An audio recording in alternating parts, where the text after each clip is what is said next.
Facebook Facebook in stream ads की आप बात करें ना अच्छा, कि फेसबुक दो तरह के रेवेन्यूज देता है। फेसबुक देता है फेसबुक परफॉर्मेंस और फेसबुक इन स्ट्रीम। ठीक है। फेसबुक परफॉर्मेंस में क्या होता है, फेसबुक पे करता है उन लोगों को कि देखो, प्लेटफॉर्म को समझने की जरूरत है। फेसबुक देता है पैसे दो तरह के मॉडल्स पे देता है। एक ये देता है कि जो भी फेसबुक का यूजर है वो खुद कंटेंट जनरेट नहीं करता।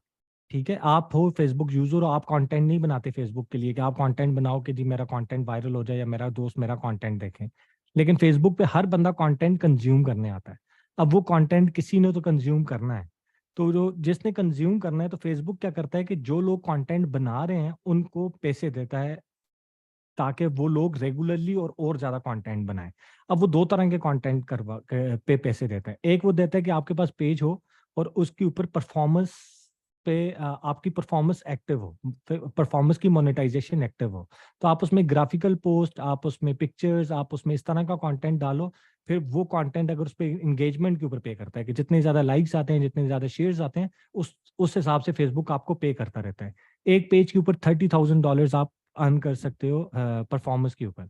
कि आपके जितने ज्यादा लाइक्स, जितने ज्यादा फॉलोइंग, जितने ज्यादा आपके शेयर्स होंगी, उतना ज्यादा फेसबुक आपको पर मंथ पे करता है। तो मैं अभी जो काम कर रहा हूँ वो परफॉर्मेंस पे कर रहा हूँ।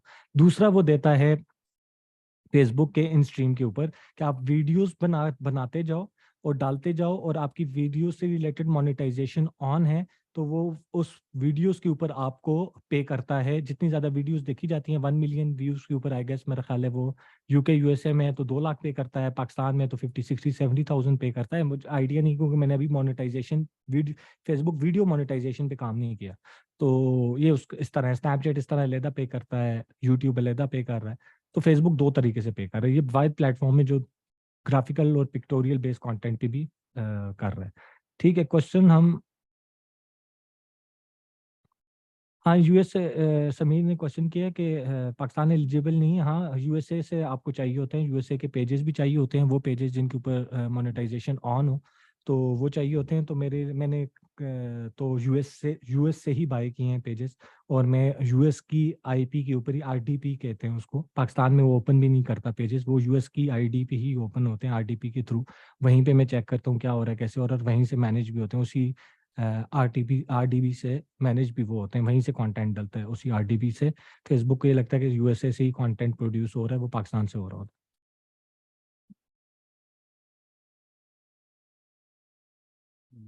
अच्छा जी, तो अब ई कॉमर्स की तरफ वापस आ जाते हैं।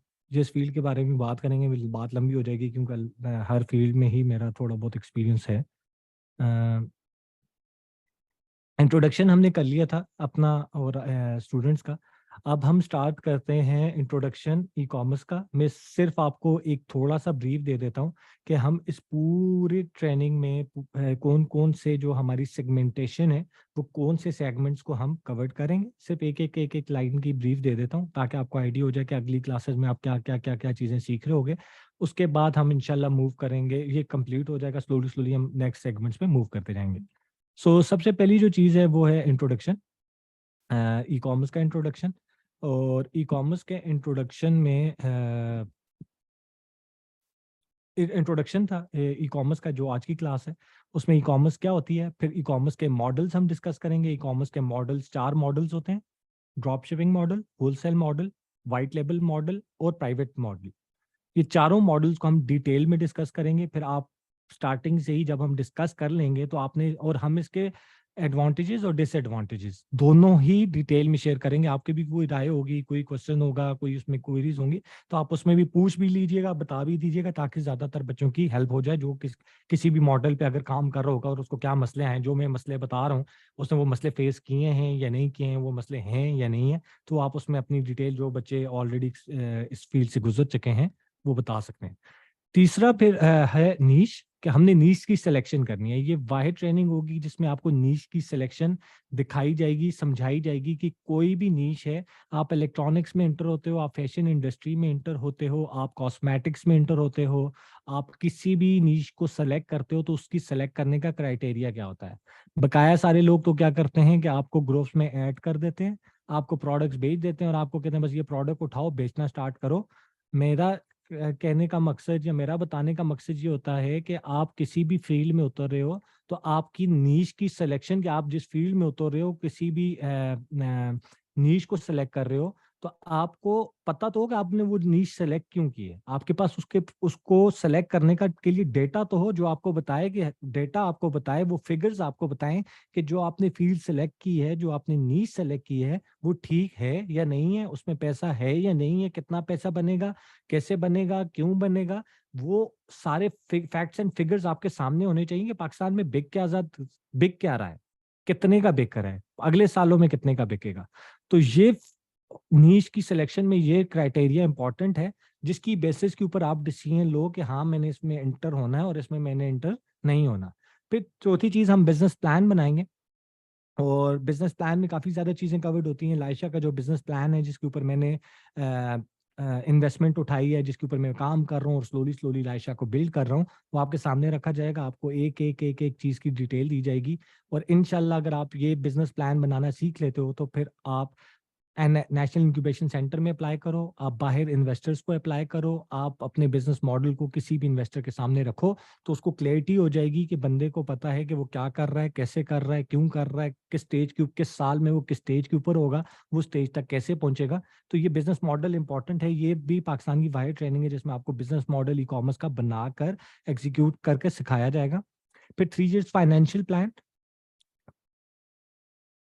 क्यों इंपॉर्टेंट होता है। 3 इयर्स फाइनेंशियल प्लान, कि मुझे पता हो कि भाई मैं अगर 10 लाख लगा रहा हूँ तो पहले साल में उस 10 लाख से मुझे क्या रिटर्न आ रही है, मेरा प्रोडक्ट कितने का पड़ेगा, मेरी मार्केटिंग कितने की होगी, मेरा उसके पीछे मार्जिन कितना निकलेगा, वो मार्जिन कैसे निकलेगा, मेरी कॉस्ट ऑफ एक्विजिशन, कि फेसबुक और इंस्टा के ऊपर जब ऐड चलेगा तो उसमें मेरी कॉस्ट ऑफ एक्विजिशन कितनी तक आएगी, उसके बाद मेरे पास नेट प्रॉफिट कितना बचेगा, मेरे पास ग्रॉस प्रॉफिट कितना बचेगा, मेरी टोटल इन्वेंट्री कब सेल होगी, कितने में सेल होगी, उसके बाद पूरे साल के एंड पे मैं कहाँ पे खड़ा होऊंगा, कितना रेवेन्यू जनरेट हो चुका होगा, कितना प्रोडक्ट सेल हो चुका होगा, कितना नेट प्रॉफिट बच चुका होगा।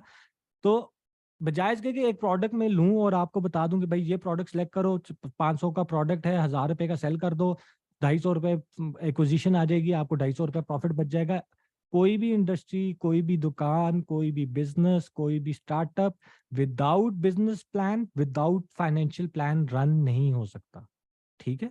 तो ये भी वाहिद ट्रेनिंग होगी जिसमें आपको पूरा 3 ईयर फाइनेंशियल प्लान बनाना, समझाना, और उसके बाद मैं अपना फाइनेंशियल प्लान आपके सामने रखूंगा कि ये इस तरह बनता है, इस तरह बनाया जाता है। वो आपके साथ डॉक्यूमेंट शेयर्ड होगा, आपकी मर्जी, आप उस डॉक्यूमेंट को आगे लेके चलते हो या नहीं चलते हो। लेकिन अगर प्रॉपर बिजनेस करना है और प्रॉपरली ही उसको एग्जीक्यूट करना है, तो ये तीनों चीजें, नीश सिलेक्शन, बिजनेस प्लान और 3 ईयर फाइनेंशियल प्लान, ये तीनों चीजें बहुत ज्यादा इंपॉर्टेंट होती हैं।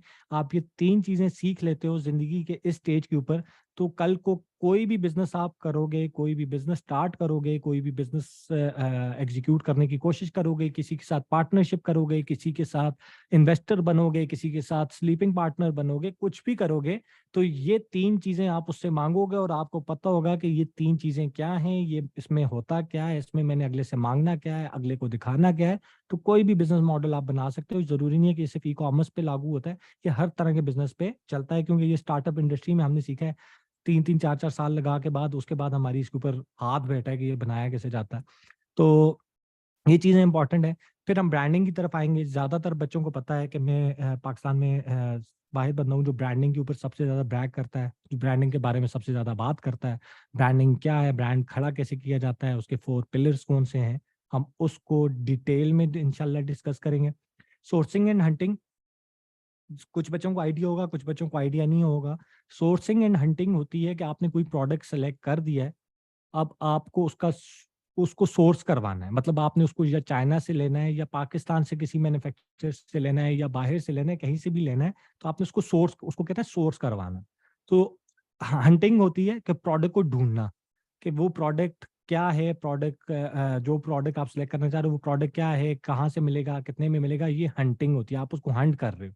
और सोर्स होता है कि जब आपकी हंटिंग कंप्लीट हो जाती है, आपने वो प्रोडक्ट ढूंढ लिया, तो अब आपने उसको सोर्स करवाना है, उसको अगर चाइना में है तो पाकिस्तान मंगवाना है, अगर वो कराची में है तो उसको अपने पास लेकर आना है, अपने वेयर हाउस लेकर आना है, कहीं पे भी लेकर आना है, तो उसको सोर्स करवाना कहते हैं। तो ये दोनों चीजें हम सोर्सिंग एंड हंटिंग ये डिटेल में डिस्कस करेंगे।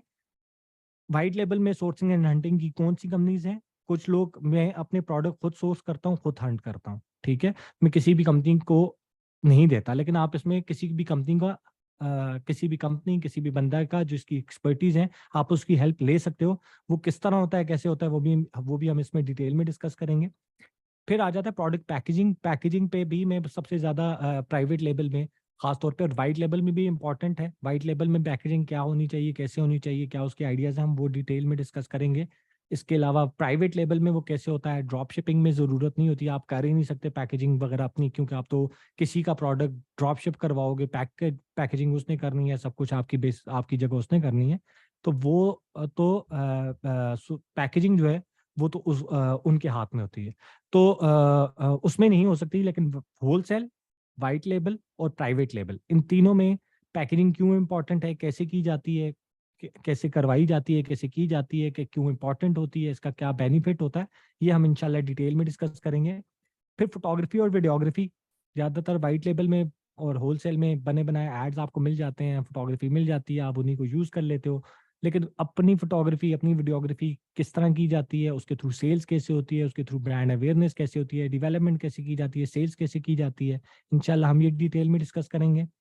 वेबसाइट से रिलेटेड, मैं वेबसाइट एक्सपर्ट नहीं हूँ, वेबसाइट इंपॉर्टेंट होती है, मैं सिर्फ आपको फ़ायदा बताऊंगा कि वू कॉमर्स का और शॉपिफाई का, इन दोनों में डिफरेंस क्या है। वू कॉमर्स में करोगे तो क्या फ़ायदे हैं, शॉपिफाई पे करोगे तो क्या फ़ायदे हैं, क्या नुकसानात हैं। लेकिन आपके पास एक ट्रेनर आएगा, वो 2 दिन की ट्रेनिंग देगा कंप्लीटली वेबसाइट के ऊपर, बनाई कैसे जाती है, क्या क्या चीज़ें होनी चाहिए, डेवलप कैसे की जाती है। जिन बच्चों को शौक है कि अपनी वेबसाइट खुद बनाए, तो वो उनकी उस ट्रेनिंग से उनको फ़ायदा हो जाएगा। तो ये आ गया वेबसाइट से रिलेटेड। उसके बाद लॉन्च, प्रोडक्ट को लॉन्च कैसे करना है, क्यों करना है, प्री लॉन्च कैंपेन क्या होती है, लॉन्च क्या होती है, पोस्ट लॉन्च कैंपेन्स कैसे होती हैं, उसके बाद उसको रन कैसे किया जाता है, ये हम कंप्लीटली डिस्कस करेंगे। सोशल मीडिया मार्केटिंग हम कंप्लीट डिस्कस करेंगे। लेकिन मैं आपको सोशल मीडिया मार्केटिंग क्या होती है, कैसे होती है, ब्रांड अवेयरनेस क्या है, डेवलपमेंट क्या है, सेल्स क्या है, कैसे कैसे एड्स आपने चलाने हैं, मैं ये डिस्कस करूंगा। आपके पास एक और ट्रेनर आएगा जो डिजिटल मार्केटर होगा, जो आपके बिजनेस प्लान्स बनाना, जो आपको completely social media marketing on Facebook और इंस्टाग्राम सिखाएगा। टिकटॉक और स्नैपचैट वो सिर्फ टच करेगा, कंप्लीट नहीं सिखाएगा, लेकिन एड्स रन कैसे होते हैं वो हम इसमें डिस्कस करेंगे। फिर इन्फ्लुएंसर मार्केटिंग क्या है, क्यों इंपॉर्टेंट है, वो भी डिस्कस करेंगे।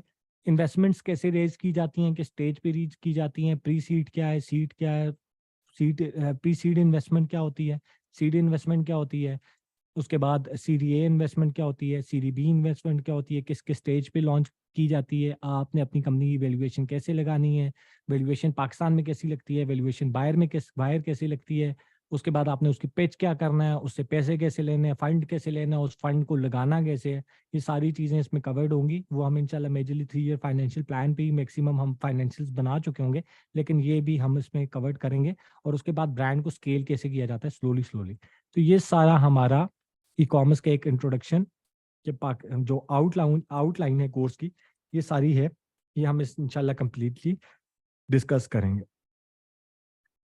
उसके बाद ये मेरा इंट्रोडक्शन सारा हो चुका था।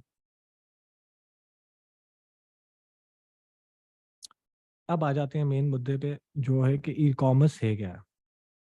ई कॉमर्स बहुत आसान है दुनिया की, मैं कहता हूँ, मैंने कम से कम, मेरे पास एक्सपीरियंस होगा डिफरेंट इंडस्ट्रीज़ का, ब्लॉगिंग, फेसबुक मार्केटिंग, इसके अलावा वीडियोस पे काम किया हुआ है, इसके अलावा मोनेटाइजेशन पे काम किया हुआ है, इसके अलावा ब्रांड्स के साथ बहुत बड़ी एडवर्टीजमेंट पे बहुत बड़े लेवल पे मैंने काम किया हुआ है, TV commercials, billboards, events, digital marketing, UNDP, red cross, top brands के साथ काम किया हुआ है।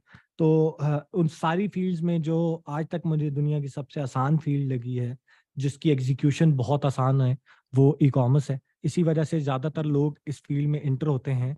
वो लोग भी इंटर होते हैं जो इतने एजुकेटेड नहीं होते, मतलब एजुकेशन से मेरा मतलब ये नहीं है कि मेरा मतलब ये है कि जो मैट्रिक एफएससी भी करते हैं तो उनको भी ये फील्ड आसान लगती है, इस वजह से वो भी इस फील्ड में इंटर होते हैं। ऐसा नहीं है कि ये जो फील्ड है ये सिर्फ और सिर्फ आपने मास्टर्स किया हो, आपने ग्रेजुएशन की हो तो आप इस फील्ड में इंटर हो सकते हो। कोई भी इंटर हो सकता है, फील्ड आसान है, लेकिन अगर प्रॉपरली करो तो बहुत ज़्यादा फायदा है।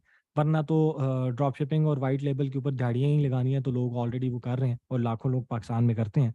तो लेकिन बिजनेस वो होता है जो प्रॉपरली किया जाता है। तो ई कॉमर्स बताने का मकसद ये था, समझाने का मकसद था कि बहुत आसान फील्ड है। करना क्या होता है आपने इसमें, करना सिर्फ ये होता है कि आपके पास कोई भी प्रोडक्ट हो या आपकी कोई भी सर्विसेज हो, आप उसको इंटरनेट के थ्रू जब सेल करते हो तो वो ई कॉमर्स के अंदर आ जाता है। ठीक है, कोई भी ऐसा प्रोडक्ट या कोई भी ऐसी सर्विस जिसको आप इंटरनेट के थ्रू सेल करते हो, अपनी सर्विसेज को या अपनी प्रोडक्ट को, वो बेशक फेसबुक के थ्रू करो, इंस्टा के थ्रू करो, अपनी वेबसाइट के थ्रू करो, व्हाट्सएप के थ्रू करो, आप टिकटॉक के थ्रू करो, किसी भी प्लेटफॉर्म के थ्रू, किसी भी मीडियम के थ्रू जब आप अपने प्रोडक्ट या सर्विस को सेल करते हो, वो ई कॉमर्स के अंदर आता है। बेसिकली ये सिर्फ छोटा सा फिनोमेना है ई कॉमर्स का, हम इसको प्रॉपरली लेकर चलेंगे। तो फील्ड बहुत आसान है। आप कोई भी प्लॉट, आप व्हाट्सएप के ऊपर, व्हाट्सएप के थ्रू लोगों को मैसेज करके अपने प्रोडक्ट या सर्विस भेज दो, ई कॉमर्स कर रहे हो। आप इंस्टा और फेसबुक के थ्रू, सिर्फ वेबसाइट नहीं है आपके पास, आप इंस्टा और फेसबुक के थ्रू एड्स रन करो, लोगों से मैसेज पे बात करो, मैसेजेस के ऊपर अपना प्रोडक्ट या अपनी सर्विस भेज दो, आप ई कॉमर्स कर रहे हो। आप अपनी वेबसाइट खड़ी कर दो, Google, Facebook, Insta, YouTube, different platform से अपनी वेबसाइट के ऊपर ट्रैफिक लेकर जाओ, वहां से सेल्स को जनरेट करो, आप ई कॉमर्स कर रहे हो। तो ये एक बेसिक डेफिनेशन है ई कॉमर्स के। हमने इसको बहुत ज़्यादा कॉम्प्लिकेट किया हुआ है और हमने इसको बहुत एक हुआ बनाया हुआ है, लेकिन मेजरली ये फील्ड आसान है और यही इसका मेन पर्पज है। उसके बाद आ जाते हैं major categories B to C और B to B model. B to C का मतलब यह है कि बिजनेस टू कंज्यूमर। जब मैं लाइशा के प्रोडक्ट्स एंड कस्टमर जिसने वो पहनना है उस तक पहुंचाता हूं, तो मैं बी टू सी मॉडल पे काम करता हूं। जब मैं लाइशा के प्रोडक्ट किसी बिजनेस को सेल करता हूं, सेलोन हमसे लेता है तो वो बिजनेस है, क्योंकि उसने हमसे प्रोडक्ट लेना है, अपने पास रखना है और आगे फिर अपने एंड यूजर को वो प्रोडक्ट लगाना है। तो जब मैं बिजनेस टू बिजनेस डील करता हूं कि मैं भी बिजनेस हूं और सैलून वाला भी एक बिजनेस है, ये मैं जब बिजनेस टू बिजनेस डील कर रहा होता हूँ तो वो बी टू बी कहते हैं उस मॉडल को। आप कोशिश ही कीजिएगा जब भी हम प्रोडक्ट सिलेक्शन पे आएंगे तो सिर्फ और सिर्फ बी टू सी मॉडल पे काम नहीं करना, ऐसा प्रोडक्ट नहीं सेल करना कि जो आप सिर्फ और सिर्फ बी टू सी मॉडल पे सेल कर सको। आपने अपने ई कॉमर्स के मॉडल के अंदर, अपने बिजनेस प्लान के अंदर बी टू बी मॉडल को जरूर ऐड करना है। अब मैं एग्जांपल दे दूंगा आपको डिफरेंट ब्रांड्स की दुनिया के जो अभी करोड़ों अरबों रुपए कमा रहे हैं। हमारा मसला ये है कि हम जब किसी भी फील्ड के अंदर आते हैं तो हम बात तो यही कर रहे होते हैं कि यार करोड़ों की फील्ड है, अरबों की फील्ड है, तुम्हें पता है ये $2 बिलियन की इंडस्ट्री है, $5 बिलियन की इंडस्ट्रीज है। इंडस्ट्री को तो हम $1 बिलियन का का पता होता है तो इस वजह से उस फील्ड में एंटर होते हैं। जिस तरह डिजिटल का कहते हैं नहीं, $1 बिलियन इंडस्ट्री है। किसी भी डिजिटल मार्केटिंग एजेंसी से पूछो, ऑनर से पूछो तो कहेगा जी ये बिलियन फ्यूचर डिजिटल है, ये डिजिटल है और ये $1 बिलियन इंडस्ट्री है, ये ऐसे है, ये वैसे है। लेकिन जब उससे खुद पूछो तो वो 30,000, 50,000, 40,000 रुपए का क्लाइंट पकड़ होगा, 5, 6, 10, 15 क्लाइंट भी महीने के लिए 30,000 रुपए उनसे ले तो ये टोटल 4.5 लाख रुपए बनते हैं। तो आप $1 बिलियन इंडस्ट्री के अंदर तो हो, लेकिन आपका विजन और आपका जो माइंडसेट है वो 30,000 रुपए क्लाइंट को डील करना और महीने के 4 लाख रुपए कमाना, तो वो इंडस्ट्री बेशक $1 बिलियन क्या वो $1 ट्रिलियन भी बन जाए, आपका विजन ही $1 बिलियन का कंपनी का नहीं था। तो कहने का मकसद मेरा ये था कि जब भी हम प्रोडक्ट सेलेक्ट करेंगे, जब भी हम नीश सेलेक्ट करेंगे, हमने उसके बिजनेस मॉडल में B to C model, business to consumer, और B to B model, business to business, ये दोनों मॉडल्स को ऐड करना बहुत ज्यादा जरूरी है। बेशक स्टार्ट में बी टू सी से करूं, मैं पहला साल भी बी टू सी पे फोकस्ड हूं, दूसरा साल भी बी टू सी पे फोकस्ड हूं, लेकिन मेरे बिजनेस मॉडल या मेरे प्रोडक्ट में बी टू बी मॉडल होगा, तब मैं तीसरे साल बी टू बी मॉडल पे, जब मेरे पास पैसे हो जाएंगे, जब मैं स्केल कर रहूंगा, तब मैं बी टू बी मॉडल उसका इंटीग्रेट कर दूंगा। लेकिन बिजनेस ये नहीं होता कि आप 6 महीने का बिजनेस प्लान बनाते हो या आप 6 महीने के लिए कोई बिजनेस स्टार्ट करते हो। बिजनेस प्लान जो होता है वो 5 साल का होता है, 3 साल का, 4 साल का, 5 साल का, आपकी 10 साल का, कि आप इस ब्रांड को अगले 10 सालों में, आप किस इंडस्ट्री में जा रहे हो उसको 5 सालों में देख कहां पे रहे हो। ठीक है, किस इंडस्ट्री में एंटर हो रहे हो, उस इंडस्ट्री के कितना परसेंटेज आप खींचना चाह रहे हो, कितनी परसेंटेज आप लेना चाह रहे हो, 5 सालों में इस ब्रांड को आप देख कहां पे रहे हो। ठीक है, तो ये होती है बेसिकली बिजनेस प्लान में आता है। अगर मेरे बिजनेस प्लान में मैंने प्रोडक्ट सेलेक्ट कर दिया है, वो प्रोडक्ट है जो B2B सेल ही नहीं हो सकता, उसका कोई B2B मॉडल बनता ही नहीं, तो क्या होगा कि मैं फिर B2C पे ही फोकस रहूंगा, तो मैं इसको स्केल नहीं कर सकूंगा। अब मैं आपको ब्रांड्स गिनवाता हूँ। आप पाकिस्तान का कोई टॉप ब्रांड उठाओगे और उसको जब स्टडी करना स्टार्ट करोगे, तो हर हर ब्रांड का B2B और B2C मॉडल जरूर होगा। इसके अलावा भी मॉडल्स हैं, मैं ऊपर आपको साथ एक्सप्लेन करूंगा कि और क्या क्या क्या मॉडल्स उनके होते हैं, जिनके क्योंकि उनके 6 से 7 जगह से उनके पास रेवेन्यू आना चाहिए, तब वो स्केल होते हैं, वो सिर्फ अपनी वेबसाइट पे स्केल नहीं होते। फिर कह रहा हूं, दोबारा कह रहा हूं कि पहले दिन से आपने सातों के सात मॉडल को ऐड नहीं करना होगा। कि ऐसा नहीं है कि पहले दिन से जी मेरा B2B मॉडल को के लिए भी टीम रखो, B2C के लिए भी रखो, मेरा डिस्ट्रीब्यूटर भी ओके करो, मेरी रिटेल आउटलेट भी ओपन करो, ऐसा नहीं होता। लेकिन बिजनेस प्लान में सब कुछ इंक्लूडेड होता है। फिर आप स्लोली स्लोली करके उसको लॉन्च करते जाते हो। अच्छा यार, B2C पे वेबसाइट पे फोकस कर रहा हूँ, सिर्फ वेबसाइट, इंस्टा और फेसबुक से सिर्फ वेबसाइट के ऊपर ट्रैफिक जनरेट करता हूँ। फिर उसके बाद आप कहते हो अब टिकटॉक को ऐड करता हूँ, अब स्नैपचैट को ऐड करता हूँ, अब गूगल को ऐड करता हूँ, अब SEO करवाता हूँ। ये आप B2C पे कर रहे हैं।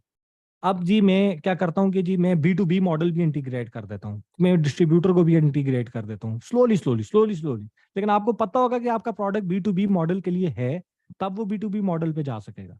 ठीक है, आपको पता होगा कि आपका मॉडल डिस्ट्रीब्यूटर खड़े करने के लिए है, इसके ऊपर डिस्ट्रीब्यूटर खड़ा हो सकता है, तब वो डिस्ट्रीब्यूशन मॉडल पे आएगा।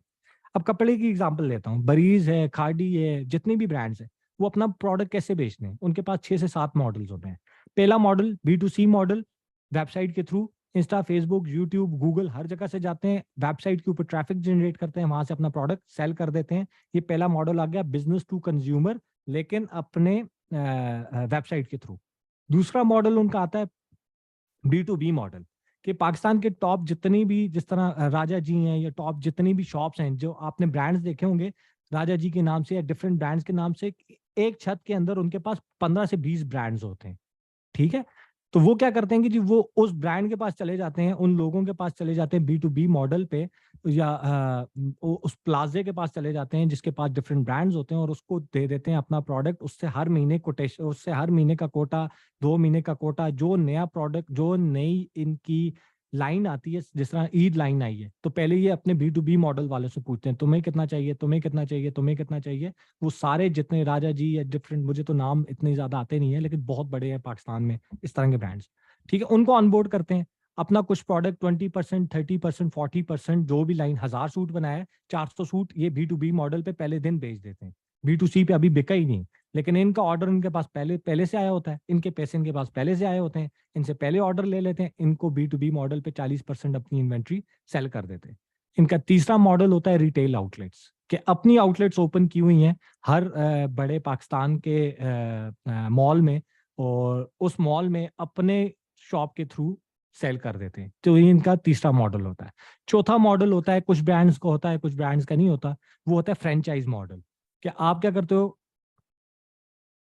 ये आपके सामने मैंने मॉडल खोल दी, B2B model, retail model, B2C model, distribution model, और मार्केटर नहीं है, ये मार्केट प्लेसेस है। मार्केट प्लेसेस भी मैं आपको समझा देता हूँ, मार्केट प्लेसेस क्या होता है।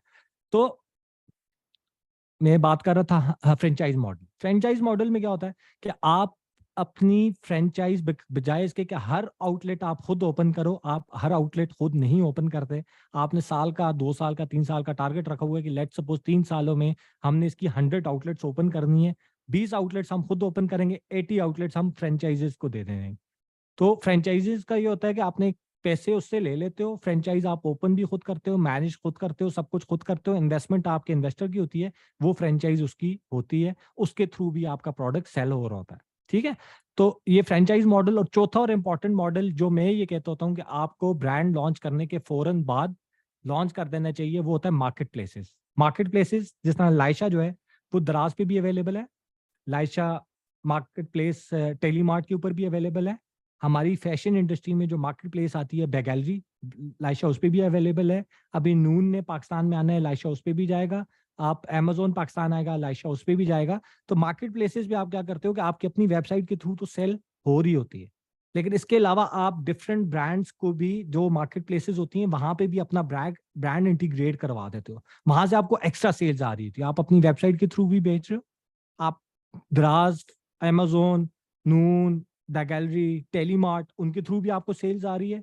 आपको रिटेल डिस्ट्रीब्यूटर जो है आपका, आपको वो भी सेल दे रहा है। आपको फ्रेंचाइजेस से भी सेल आ रही है, आपको अपनी रिटेल की आउटलेट से भी सेल आ रही है। तो जब ये सारे मिलते हैं तब जाकर आपका ब्रांड बनाया जाता है, तब जाकर आप करोड़ों का, अरबों का बिजनेस खड़ा कर सकते हैं। अब मैंने स्टार्ट में एक बात की थी कि इन्वेस्टर भी, मैं, मेरा अगर ऑनलाइन स्टोर है, ठीक है, पर मेरे बिजनेस मॉडल में मैंने ये चीजें नहीं डाली हुई जो स्लाइड आपके सामने ओपन है। B2B model, retail model, B2C model, distribution model, market places model. ये मेरी टीम से गलती होगी, उन्होंने मार्केटर लिख दिया, ये मार्केट प्लेसेस है, ठीक है। तो अगर मैं ये मॉडल्स नहीं इंटर करता और मैं ये मॉडल्स किसी इन्वेस्टर के पास जाता हूँ, वो कहता है हाँ जी क्या कर रहे हैं, मैं उसको कहता हूँ नहीं मैं ऑनलाइन 1 करोड़ रुपए की सेल करता हूँ, 20 लाख रुपए मेरा प्रॉफिट है। वो कहता है अच्छा जी ठीक है, और मुझे आपसे 5 करोड़ चाहिए। वो कहता है ठीक है जी, मैं 5 करोड़ रुपया दे देता हूँ, 5 करोड़ का करोगे क्या? मैं उसको कहता हूँ 5 करोड़ रुपया लूंगा, नए प्रोडक्ट डाल दूंगा, इस करोड़ की सेल को 1.5 करोड़ रुपया कर लूंगा। तो उसको इसमें क्या इंटरेक्शन है, मतलब उसमें इतनी अट्रैक्शन क्या है कि वो कहेगा कि हाँ ठीक है, तुम 1.5 करोड़ की सेल तुम्हारी चली जाएगी, मुझे 3-4 लाख रुपए बच जाएंगे। इसके अलावा उसको कोई भी इसमें वो नहीं है, अट्रैक्शन नहीं है, ठीक है। उसको अट्रैक्शन कब होगी? जब मैं उसको ये कहूंगा कि भाई ये 5 करोड़ रुपया, पैसे बताने से पहले कि मुझे पहले पता हो कि मेरी इंडस्ट्री क्या है, मैं उसको समझाऊंगा कि सर ये मॉडल है, लाइशा का B2B मॉडल ये है, हमने 2024 में ये B2B मॉडल हमारा एक्टिव होगा, इसमें हम इतने पाकिस्तान के 100 सैलून हमने इंटर कर देने, वो 100 सैलून लाइशा का प्रोडक्ट यूज करेंगे, उनके थ्रू हम इतनी सेल्स एक्सपेक्ट कर रहे हैं।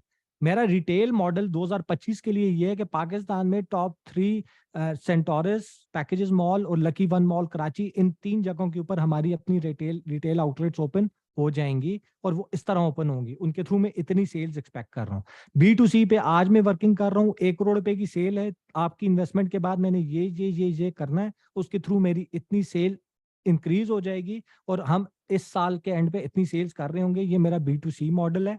डिस्ट्रीब्यूशन मॉडल है कि 2024 के एंड पे जाकर मैंने पहला डिस्ट्रीब्यूटर कराची पे ऑन बोर्ड करना है और उसके थ्रू में इतनी दुकानें कन्वर्ट करूंगा, मतलब 10 शॉप्स कन्वर्ट करूंगा कि वो 10 शॉप्स को कन्वर्ट करें, वहां पे लाइशा के प्रोडक्ट की अवेलेबिलिटी दे और पूरे साल में मुझे इतनी सेल दे। ये पहला डिस्ट्रीब्यूटर मैंने 2024 में करना है, 2 डिस्ट्रीब्यूटर मैंने 2025 में करने हैं, 3 डिस्ट्रीब्यूटर मैंने 2026 में करने हैं। ये मेरा डिस्ट्रीब्यूशन मॉडल और मार्केट प्लेसेस पे मैं दराज और इस जगह पे जा रहा हूँ। अभी हम इस पे कोई इन्वेस्टमेंट नहीं कर रहे, आपकी इन्वेस्टमेंट मिलती है। मैं इन इन इन जगहों के ऊपर जाकर इस तरीके के थ्रू मैं सेल्स करना चाह रहा हूँ, इस तरह मैं मार्केट करना चाह रहा हूँ, इस तरह इसकी सेल्स इंक्रीज करना चाह रहा हूँ। अगर मैं ये मॉडल्स उसको इस तरह एक्सप्लेन करता हूँ और एक एक मॉडल के ऊपर मेरी ग्रिप होती है, मेरा बिजनेस प्लान बना होता है, मैं उसको कंप्लीटली समझा सकता हूँ, तो मुझे इन्वेस्टमेंट भी मिलेगी और एज अ CEO भी मेरी उस फील्ड के अंदर ग्रिप ज्यादा हो जाएगी। तो ये सारी चीजें समझाने का मेन मकसद ये है। कुछ बच्चों के लिए स्टार्टिंग में ही ये चीजें बहुत ज्यादा होंगी, लेकिन मैंने पहले कहा था कि मेरे लिए वो बहुत आसान काम है कि मैं आऊं, मैं ये सारी चीजें ना समझाऊं। होता क्या है, आपने बड़ा सोचना कैसे है, आपने बड़ा एग्जीक्यूट कैसे करना है, उसको बेबी स्टेप्स के थ्रू स्लोली स्लोली स्लोली उसको बड़ा कैसे लेकर जाना है। मेरे लिए बहुत आसान था कि मैं सिर्फ इधर आऊं, ई कॉमर्स बताऊं क्या है, कल ही बता दूं आपको कि भाई पाकिस्तान में टॉप 5 निशेस कौन सी बिक रही हैं, उसके अंदर प्रोडक्ट सेलेक्ट करो, अपनी वेबसाइट के ऊपर उसकी तस्वीर लगाओ, उधर से जाकर उधर जाओ, गूगल पे जाओ, फेसबुक पे जाओ, उसका ऐड सर्च करो, उससे रिलेटेड ऐड आ जाएगा, उसको डाउनलोड करो, उसके ऊपर ऐड चलाओ, आपके ऊपर वेबसाइट के ऊपर ट्रैफिक जनरेट होगी, वहां से आपको सेल्स आ जाएंगी, सेल्स करके महीने के आखिर में आपको इतना पैसा बच जाएगा। मेरे लिए बहुत आसान है। मेरे 7 से 8 दिनों के अंदर हर बच्चे का स्टोर भी लॉन्च हो जाएगा, प्रोडक्ट भी लॉन्च हो जाएगा, उसको प्रोडक्ट भी की भी कंपनी बता दूंगा, ये कंपनी है, ये प्रोडक्ट्स इनके पास बहुत ज्यादा हैं, आपको जो प्रोडक्ट चाहिए आप इसको मैसेज करो, ये आपको प्रोडक्ट आपके घर पे दे देगी। आप वो प्रोडक्ट्स अपने पास 12-12, 15-15, 20-20 प्रोडक्ट्स अपने पास रखो और बेचते जाओ, और ये आपकी ई कॉमर्स कंप्लीट हो चुकी है। 10 दिनों के बाद हर बच्चे की वेबसाइट बनी हुई होगी, प्रोडक्ट उसके पास पड़े होंगे, वो बिकना स्टार्ट हो जाएंगे, मेरे पास स्क्रीनशॉट्स आ जाएंगे कि जी ये देखें बहुत सक्सेसफुल कोर्स किया है मैंने, 20 दिनों के अंदर मेरे बच्चों के स्टोर्स लॉन्च हो चुके हैं, महीने के अंदर वो सेल कर रहे हैं 50,000 की, 60,000 की, लाख रुपए की, और 6 महीने के बाद यही बच्चे मुझे गालियां दे रहे होंगे कि जब आप कंप्लीटली फील्ड समझने की कोशिश करोगे कि ई कॉमर्स क्या है, ये रन कैसे होती है, थोड़ी आपकी ग्रिप आएगी, तो आपको होगी उसने तो हमें हमारा दिमाग ही खराब किया, टाइम ही जाया कि उसने तो कुछ बताया ही नहीं है, उसने तो कुछ समझाया ही नहीं है। ये चीज़ तो 6 महीने के अंदर बंद हो चुकी है, 6 महीने के बाद तो मेरी इस प्रोडक्ट के ऊपर सेल ही नहीं आ रही, 6 महीने के बाद तो मुझे इस फील्ड का अभी ABC भी नहीं पता चला। तो मेरा मकसद करना हम सब ने बेबी स्टेप से स्टार्ट है, करना हम सब ने बेबी स्टेप स्टार्ट करना है, छोटे से स्टार्ट करना है, छोटी इन्वेस्टमेंट से स्टार्ट करना है, छोटे प्रोडक्ट से स्टार्ट करना है, करना वाइट लेबल ही है। लेकिन मेरा मेन मकसद ये है कि पहले मुझे पता तो हो कि मैं बड़ा सोचूंगा, छोटा स्टार्ट करूंगा, वो स्लोली स्लोली बड़ा होगा। मैं सोचूं ही ये कि मैंने महीने का ₹1,00,000 का प्रोडक्ट बच्चों को सेल करवाना है, सोचूं ही ये कि उनके 10-15 हजार रुपया, 20,000 रुपया, 5 लाख का भी प्रोडक्ट बिक रहा हो, उनको 50,000 70,000 उनकी किचन मनी महीने की निकल जाए, बस मेरा काम पूरा हो जाएगा। वो किचन मनी का लूप मैं आपको गारंटी देता हूँ कि मैं कितने ज्यादा, जितने भी बच्चों को मैं जानता हूँ ई कॉमर्स में, आज तक 3-3 4-4 साल उनको ई कॉमर्स में हो चुके हैं, वो किचन मनी से बाहर ही नहीं आए। 70,000 80,000 1.5 लाख 2 लाख 5 लाख से ऊपर ही नहीं गए, क्योंकि उनके दिमाग में कभी बड़ा सोचा ही नहीं था कि वो उसको अपस्केल कर सके। बड़ा सोचा होता तो उसको पता होता कि मेरी सेल जब 3 लाख रुपया प्रॉफिट पे आएगी तो 3 लाख के बाद मैंने क्या करना है, इसको 10 लाख पे कैसे लेके जाना है। 10 लाख पे वो पहुंचेगा तो उसको पता होगा, उसका बिजनेस प्लान में होगा कि इसको 10 लाख से अब 50 लाख प्रॉफिट पे कैसे लेके जाना है, 50 लाख के बाद इसको 2 करोड़ प्रॉफिट पे कैसे लेके जाना है।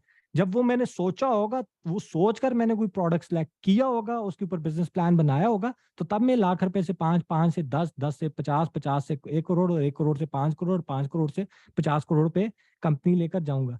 जब मेरे पास बिजनेस मैंने सोचा ही नहीं है, तो मैं तो कभी किचन मनी से मैं गारंटी देता हूँ 3-3 साल लोगों को हो चुके हैं, 4-4 साल लोगों को हो चुके हैं, मैं खुद जानता हूँ। और वो इस फील्ड से किचन मनी के अलावा बाहर निकल ही नहीं सके। एक प्रोडक्ट से छलांग मारते हैं, दूसरा प्रोडक्ट, दूसरे से तीसरा प्रोडक्ट, महीने के आखिर में 1,00,000 1.5 लाख, भी ज्यादा अमाउंट बता रहा हूँ, लेकिन ये उनकी प्रॉफिटेबिलिटी होती है।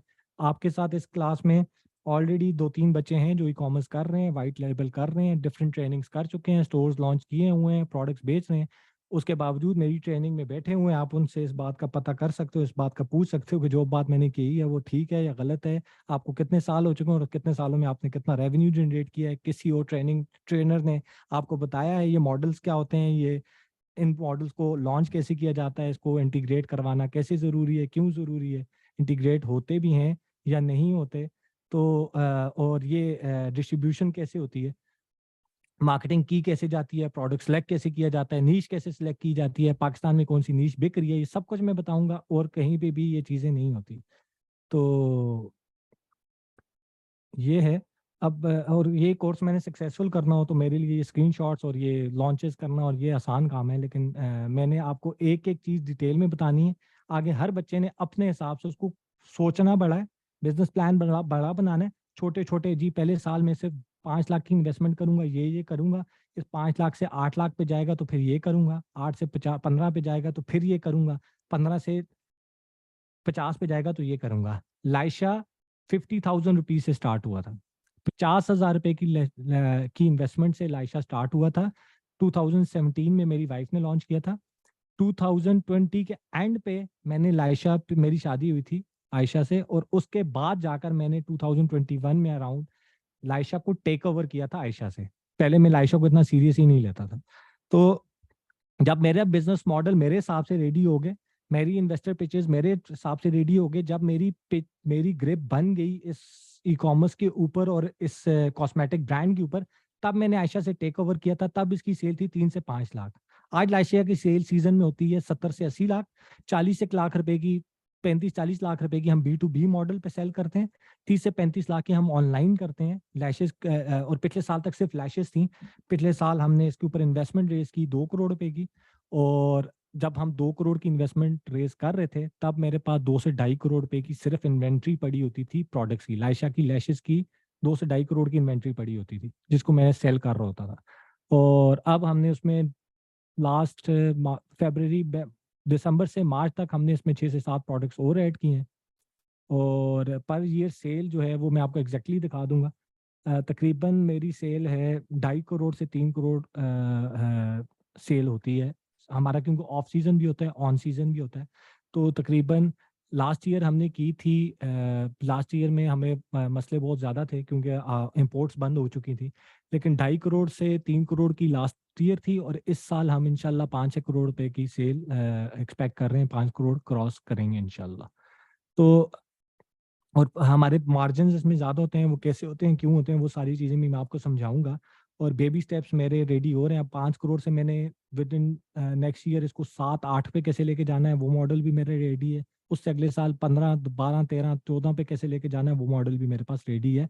प्रोडक्ट बेचना कोई इशू नहीं होता, स्केल करना मेजर इंपॉर्टेंट है। आज ही मैं डिस्ट्रीब्यूटर खड़ा करूँ, सारा प्रोडक्ट उसको दे दूँ, वो मेरी जगह बेच देगा, लेकिन उस तरह आपका ब्रांड नहीं बनता। स्लो एंड स्टेडी आपको स्केल करना पड़ता है। और अगर हम आज 3 करोड़ की सेल कर भी रहे हैं तो इन्वेस्टमेंट हमारी 50,000 रुपए की है, तो ये बात आपने ज़हन में रखनी है। अच्छा जी। तो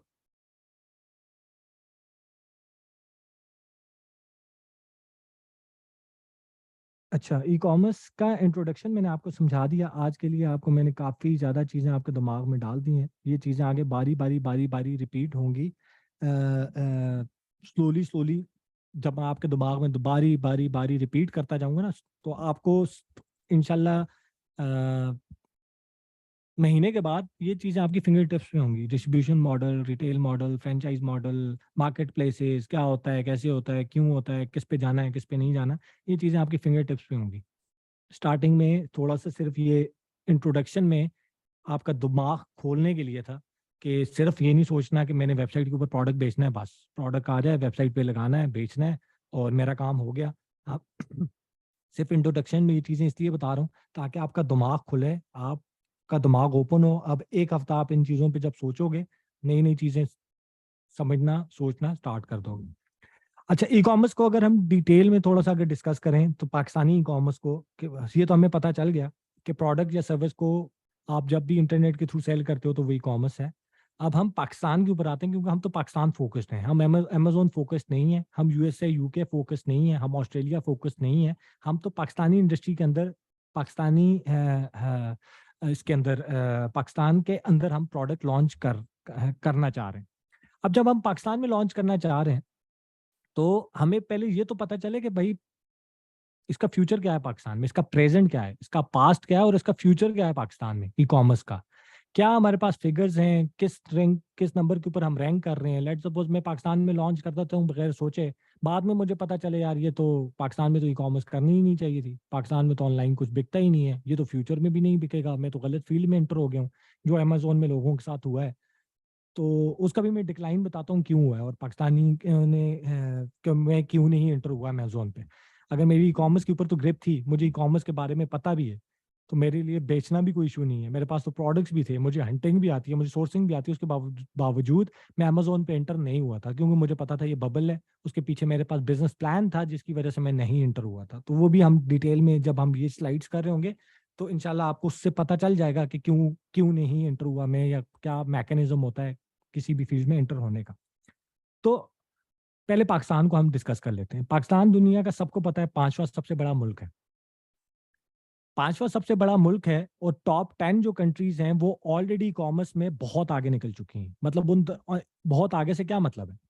बहुत आगे से मेरा ये मतलब है कि वहां पे लोग ऑनलाइन बाइंग को समझ चुके हैं, ऑनलाइन बाय करना प्रेफर करते हैं। उधर 30% यूजर ऑनलाइन बाय करता है, 70% यूजर रिटेल के थ्रू बाय करता है, शॉप्स के थ्रू बाय करता है। लेकिन 30, 40, 50, 60 ये फिगर्स चल रहे हैं दुनिया के ऑनलाइन बाइंग। तो पाकिस्तान इस वक्त दुनिया का 5वां सबसे बड़ा मुल्क है, लेकिन पाकिस्तान का सबसे बड़ा जो इशू है वो ये है कि पाकिस्तान में ऑनलाइन बाइंग सिर्फ और सिर्फ अभी 3% पे। 100 में से 97 लोग रिटेल के थ्रू बाय करते हैं, शॉप्स के थ्रू बाय करते हैं, मॉल्स के थ्रू बाय करते हैं, थड़े के थ्रू बाय बाय करते हैं। 3% लोग सिर्फ ऑनलाइन बाय करते हैं, 2.7% एग्जैक्ट। ठीक है। अब मैं आपको क्यों कह रहा था कि डिस्ट्रीब्यूशन मॉडल होना जरूरी है, रिटेल मॉडल होना जरूरी है, B2B मॉडल होना जरूरी है, क्योंकि पूरे पाकिस्तान में जो भी बंदा प्रोडक्ट लॉन्च करता है वो सिर्फ और सिर्फ इस 3% आबादी को फोकस कर रहा है, वो 97% आबादी को भूल ही जाता है। उसको अपने बिजनेस प्लान में एंटर ही नहीं करता, उसके बारे में सोचता ही नहीं है कि भाई ये 3% को तो मैं टारगेट कर रहा हूँ, ये 3 बंदे जो पाकिस्तान में बैठे हैं इनको तो मैं टारगेट कर रहा हूँ, और 97 लोग बकाया जो ये प्रोडक्ट खरीदते हैं उनके बारे में मैं सोच भी नहीं रहा। तो मैं यही समझाने की कोशिश कर रहा था कि हमने उन 97 को इग्नोर नहीं करना। हम आज नहीं टारगेट करेंगे, हम 2 साल बाद कर लेंगे, लेकिन हमने अपने बिजनेस में तो उनको एंटर करना है। अब आ जाते हैं जी 3% को हम क्यों काम कर रहे हैं इतनी बड़ी, मतलब मैंने अली भाई आपको फीस दी है, आपके से ई कॉमर्स समझ रहा हूँ, और आप सिर्फ कह रहे हैं कि यार ये 3% लोग ऑनलाइन बाय करते हैं, तो मैं इतना सब कुछ छोड़ के ये 3% पे क्यों फोकस करूँ, इन 3% के लिए मैं क्यों ई कॉमर्स करूँ, मैं कोई और काम क्यों ना करूँ, मैं डिजिटल मार्केटिंग क्यों ना कर लूँ, मैं अमेजोन यूके यूएसए में क्यों ना कर लूँ, क्योंकि वहाँ पे तो 65% लोग ऑनलाइन बाय करते हैं। यूएसए में 65% लोग ऑनलाइन बाइंग करते हैं, 35% थ्रू रिटेल करते हैं, यूके में 45% through online shopping and 55% through retail. India में I guess 18% is online buying and 82% is their offline buying. ठीक है।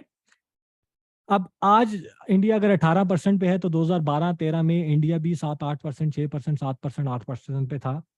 आज उनकी मार्केट देख लें, हर आप टीवी कमर्शियल चलाते हो तो बिग बाजार dot com, Flipkart dot com, Lenskart dot com, sugar cosmetics dot com, जितने भी उनके ऑनलाइन ई कॉमर्स के ब्रांड्स थे, जितने भी वो ब्रांड जिन्होंने प्रोडक्ट पे काम किया है, ऑनलाइन पे काम किया है, आज वो बहुत billion dollar, million dollars brands बन चुके हैं।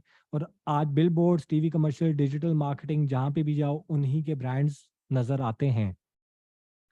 उसका रीज़न ये है कि जब वो लॉन्च हुए थे और एज अ ब्रांड लॉन्च हुए थे, प्रोडक्ट्स उनके अच्छे थे, तो जब स्केलेबिलिटी आई तो इंडिया के ब्रांड ज्यादा चले इंटरनेशनल ब्रांड से। मैं आपको रीजन समझाता हूँ क्या है, कैसे, क्यों है। थोड़ा सा आपने ये जो आधा घंटा है या 20 मिनट है, ये आपने थोड़ी सी इस इंडस्ट्री को समझने की कोशिश करनी है। जो मैं चीज़ बताना चाह रहा हूँ, एक्सप्लेन करना चाह रहा हूँ, उसको थोड़ा सा आपने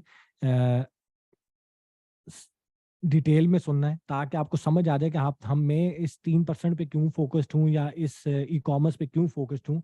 इतनी इंडस्ट्रीज को मैं समझता हूँ, लेकिन फिर भी मैं पाकिस्तान में ई कॉमर्स क्यों कर रहा हूँ, और मैं अगले साल कैसे देख रहा हूँ, क्या देख रहा हूँ, और क्यों ही आज चाह रहा हूँ कि बच्चे मेरे इतने ट्रेंड हो जाएं कि वो ई कॉमर्स पे ही फोकस रखें, किसी और इंडस्ट्री की तरफ मूव ना हो।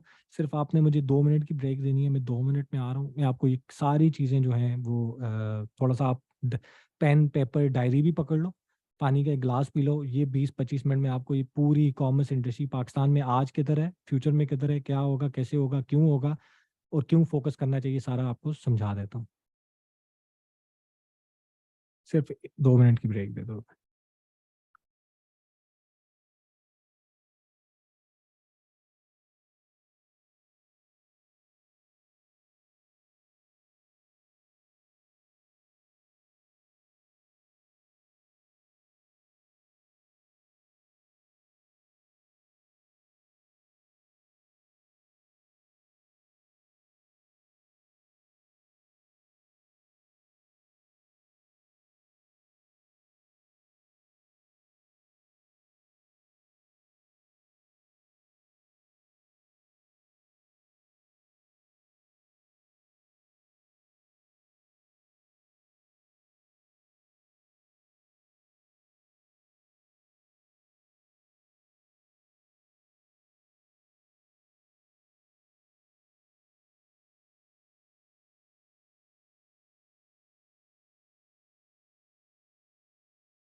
हाँ जी, ले आए हो सारे डायरी पेन शेन वगैरह।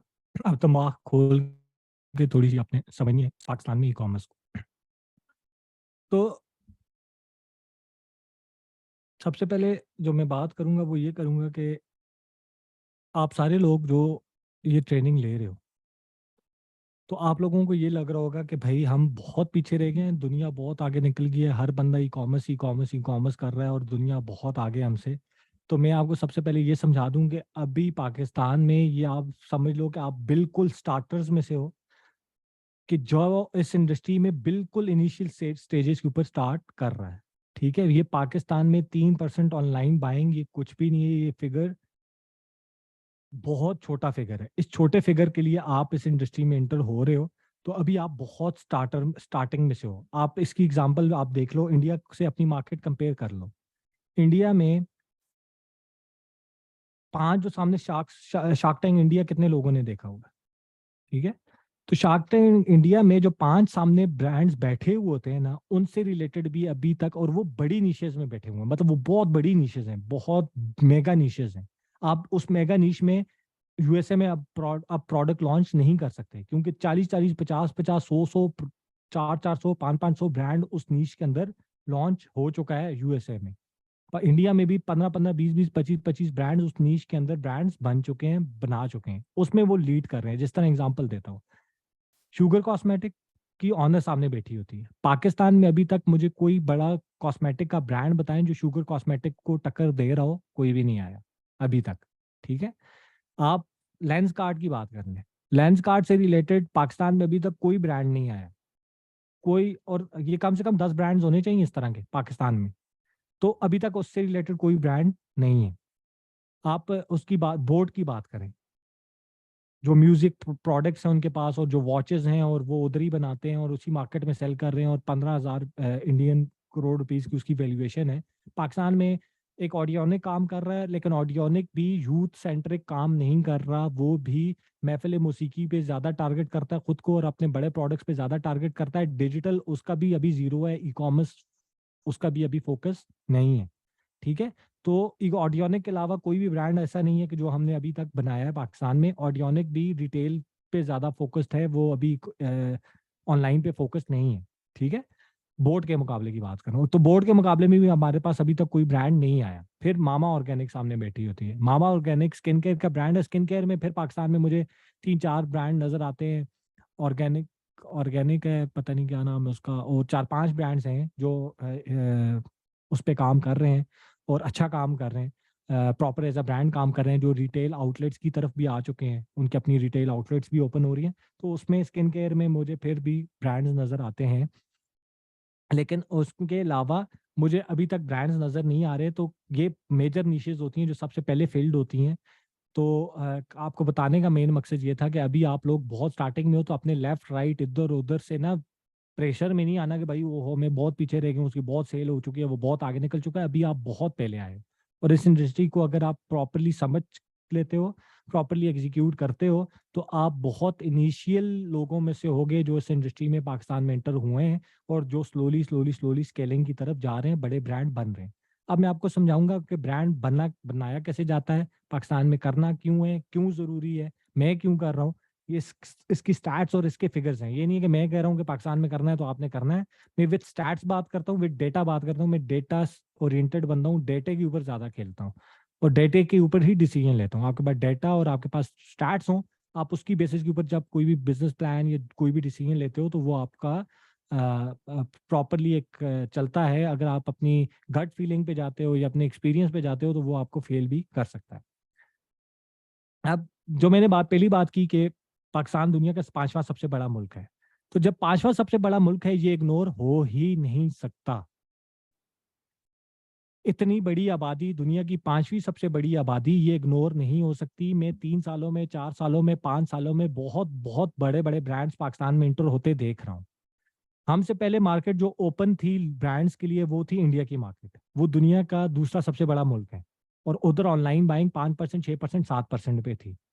तो बड़े ब्रांड्स को अपॉर्चुनिटी नजर आई कि यार ये मार्केट अभी खाली है, 6%, 7% ऑनलाइन बाइंग है, इसमें एंटर हो, और इसमें इसको 20%, 25%, 30% पे जब ये पहुंचे तो उसको स्टेज पे पहुंचाओ ताकि आपके पास मैक्सिमम प्रॉफिट आपके पास हो, मैक्सिमम ब्रांड्स आपके पास हो, मैक्सिमम मार्केट वैल्यू आपके पास हो, मार्केट का फिगर आपके पास हो, ठीक है, मार्केट साइज जिसको कहते हैं, मार्केट साइज आपके पास हो। तो इंडिया की मार्केट में ब्रांड्स पहले इंटर हुए हैं, इसी वजह से अभी तक पाकिस्तान में इंटर नहीं हुआ कि पाकिस्तान अब जाकर रेडी हो रहा है ओपन होने के लिए। इंडिया की मार्केट भी मैक्सिमम 18%, 19%, मेरे ख्याल से 18 से 20% के दरमियान पहुंच चुकी है। वहां पे भी जिन लोगों ने इन्वेस्ट करना था, जिन लोगों ने ब्रांड बनना था, जो लोग बड़े होना था, वो हो चुके हैं। जो छोटे छोटे ब्रांड्स, लाइशा की तरह के छोटे छोटे, ऑडियोनिक की तरह के छोटे छोटे ब्रांड, जैसा अभी मैंने नाम लिए, Boat, Sugar cosmetic, Nykaa cosmetic, Mama organic, Lenskart, ये छोटे छोटे छोटे ब्रांड्स थे, छोटे छोटे स्टोर्स थे, ऑनलाइन स्टोर्स थे 2012-13 में, ठीक है, जब इन्होंने स्टार्ट किया था, जब ये मार्केट हमारी तरह बहुत छोटी सी मार्केट थी। लेकिन जैसे जैसे जैसे मार्केट साइज इंक्रीज करता गया, ये ब्रांड्स ऑटोमेटिकली बड़े होते गए। आज भी अगर आप देखें तो इन्हीं ब्रांड्स के रिटेल आउटलेट्स भी हैं, डिस्ट्रीब्यूशन मॉडल्स भी हैं, मार्केट प्लेसेस पे भी। अगर आप अमेजोन पे जाओ और इंडिया की मार्केट सेलेक्ट करो और बोर्ड का या कोई भी प्रोडक्ट सेलेक्ट करोगे, आप गैजेट सेलेक्ट करोगे तो बोर्ड का प्रोडक्ट ही पहले नंबर पे आएगा।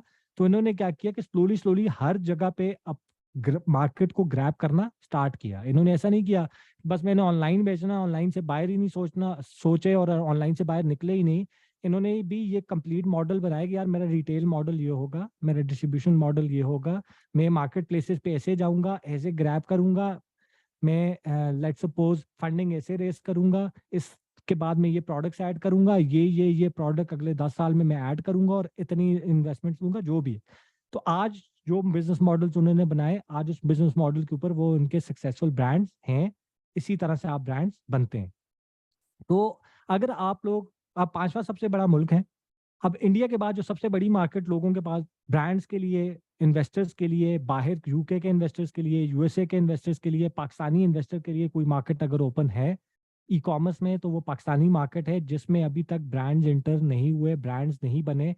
आपकी कम इन्वेस्टमेंट के साथ स्लो स्लो करके आप अच्छा ब्रांड बन सकते हो। अभी तक जो ब्रांड्स इंटर हुए हैं वो इंटर हुआ है फूड पांडा। फूड पांडा भी देखिए ऑनलाइन सेल होता है ना, फूड पांडा की कोई दुकानें तो नहीं है कि आप दुकान से जाकर फूड पांडा का प्रोडक्ट खरीद सकते हो। लेकिन वो भी 2.7% मार्केट में क्यों एंटर हुआ है? वो आज के लिए नहीं एंटर हुआ, 2.7% के लिए नहीं एंटर हुआ कि यार ये 2.7% है, मैंने जाके सारी ग्रैब कर लेनी है, बस मैं बहुत प्रॉफिट कमा लूंगा। ये ब्रांड भी अगले 3 साल, 4 साल, 5 साल का सोच कर आए हुए कि भाई ये 2025 में ये मार्केट किस साइज के ऊपर होगी, उस मार्केट का मैक्सिमम मेरे पास हो, ठीक है। 2030 में ये 2028 में किस जगह पे होगी, 2030 में ये मार्केट किस जगह पे होगी, उसका मैक्सिमम जो मार्केट वैल्यू है वो मेरे पास हो। ये वो सोचकर इतने मिलियन डॉलर्स की इन्वेस्टमेंट पाकिस्तान में कर रहे हैं। $280 मिलियन का अली बाबा ने दराज खरीदा था। वो इसलिए नहीं खरीदा कि $280 मिलियन में इन्वेस्ट कर रहा हूँ कि भाई मैं ये 2.7 मार्केट मुझे चाहिए, परसेंट वाली मार्केट मुझे चाहिए। वो फ्यूचर का देख कर आते हैं, वो 5 साल, 7 साल, अगले 10 साल देख कर आते हैं। तो अली बाबा आपका ऑलरेडी इंटर हो चुका है दराज के थ्रू, $280 मिलियन की इन्वेस्टमेंट की, दराज उठा लिया। आपका फूड पांडा ऑलरेडी मार्केट में इंटर हो चुका है, आपका करीम ऑलरेडी मार्केट में इंटर हो चुका है। इसी तरह मार्केट प्लेसेस में टेडी मार्ट ऑलरेडी इंटर्ड है, आपका दराज है, आपका बेगैलरी है। बेगैलरी ने अभी $4.6 मिलियन की इन्वेस्टमेंट रेज की है। आज के लिए नहीं रेज की कि पाकिस्तान में पॉलिटिक्स के बड़े गंदे हालात हैं तो कोई इन्वेस्टर इन्वेस्ट नहीं कर रहा कि हमने इन्वेस्ट नहीं करेंगे। वो पाकिस्तान की 25 करोड़ की आबादी देखते हैं, फ्यूचर का ट्रेंड देखते हैं, फ्यूचर में ई कॉमर्स की स्टेज के ऊपर है, कितना यूजर होगा, कितना $1 मिलियन का बिजनेस होगा, वो उसकी बेसिस के ऊपर डिसीजन लेते हैं और इन्वेस्टमेंट्स करते हैं, ठीक है। तो आप जिस स्टेज के ऊपर इंटर हो रहे हो ये इनिशियल स्टेज है, लेकिन ये बेस्ट स्टेज होती है किसी भी इंडस्ट्री में इंटर होने की। अमेजोन जब प्राइम पे पहुंचा, अमेजोन जब पीक पे पहुंचा, तो आपने देखा हर बंदा Amazon Amazon Amazon Amazon Amazon कर रहा था, लेकिन उसमें पैसा बना कौन रहा था? वो बंदा पैसा बना रहा था जो 2017-18 में यूके यूएसए में अमेजोन कर रहा था, जिसने इनिशियल स्टेजेस के ऊपर अमेजोन को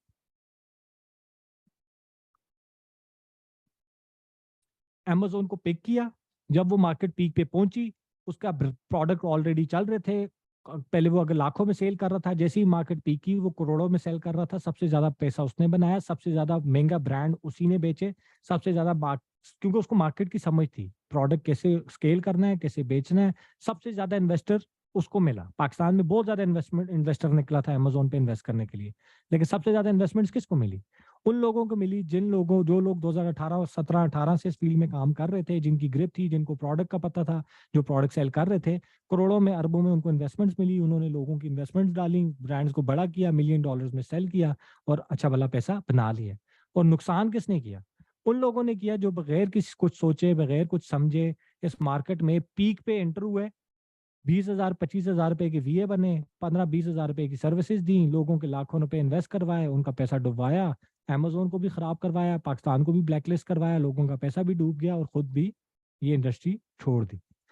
तो कभी भी किसी भी इंडस्ट्री में पीक पे इंटर नहीं होते। इंटर होते हैं तो तब इंटर होते हैं जिस तरह बिटकॉइन है।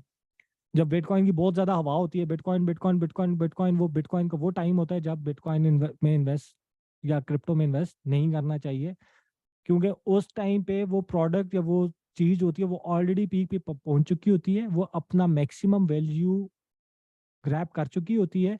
आप उस टाइम पे जब इंटर होते हो तो आपके ऊपर प्रोडक्ट डंप किया जाता है, आपके ऊपर क्रिप्टो डंप की जाती है, और मेजर वो इन्वेस्टर जो इस फील्ड में पहले आया था वो आपके ऊपर अपनी क्रिप्टो सेल करके आपके के ऊपर डंप करके अपना प्रॉफिट निकाल कर साइड पे हो चुका होता है। तो इसी तरह ये ई कॉमर्स भी है। अभी आप जिस टाइम पे आप लोग इंटर हो रहे हो, ये बेस्ट टाइम है। आपने इस फील्ड को 3 से 4 साल का सोच कर आना है, 3 से 4 साल देने हैं। कोई लेंस कार्ड पहले दिन लॉन्च करके लेंस कार्ड नहीं बना, शुगर कॉस्मेटिक पहले दिन लॉन्च करके शुगर कॉस्मेटिक नहीं बना, लाइशा पहले दिन लॉन्च करके लाइशा नहीं बना, मैं पहले दिन लॉन्च करके ई कॉमर्स का मेंटोर नहीं बना। 5 साल 6 साल का मैंने जर्नी है, 8 9 साल 2016 से लेकर 23 तक स्टार्टअप्स और ये सारा कुछ चलाया है। 3 से 4 स्टार्टअप फेल किए हैं, तो तब जाकर स्टेज के ऊपर पहुंचा हूँ कि अब मैं एक सक्सेसफुल बिजनेस रन कर रहा हूँ। तो अभी तो आप लोग 21 साल 22 साल 23 साल 24 साल 25 साल आप लोगों की एज है। नायका कॉस्मेटिक इंडिया का जो ब्रांड है, उसकी फाउंडर ने नायका कॉस्मेटिक 52 साल की उम्र में जाकर लॉन्च किया था और 3 सालों के अंदर उसको सक्सेसफुल बनाया और आज वो बिलियन डॉलर कंपनी है। तो एज का बिजनेस से कोई ताल्लुक नहीं है। आप लोग को ने अभी बहुत ठोकरें खानी है, ठोकरें खाने के लिए रेडी रहो।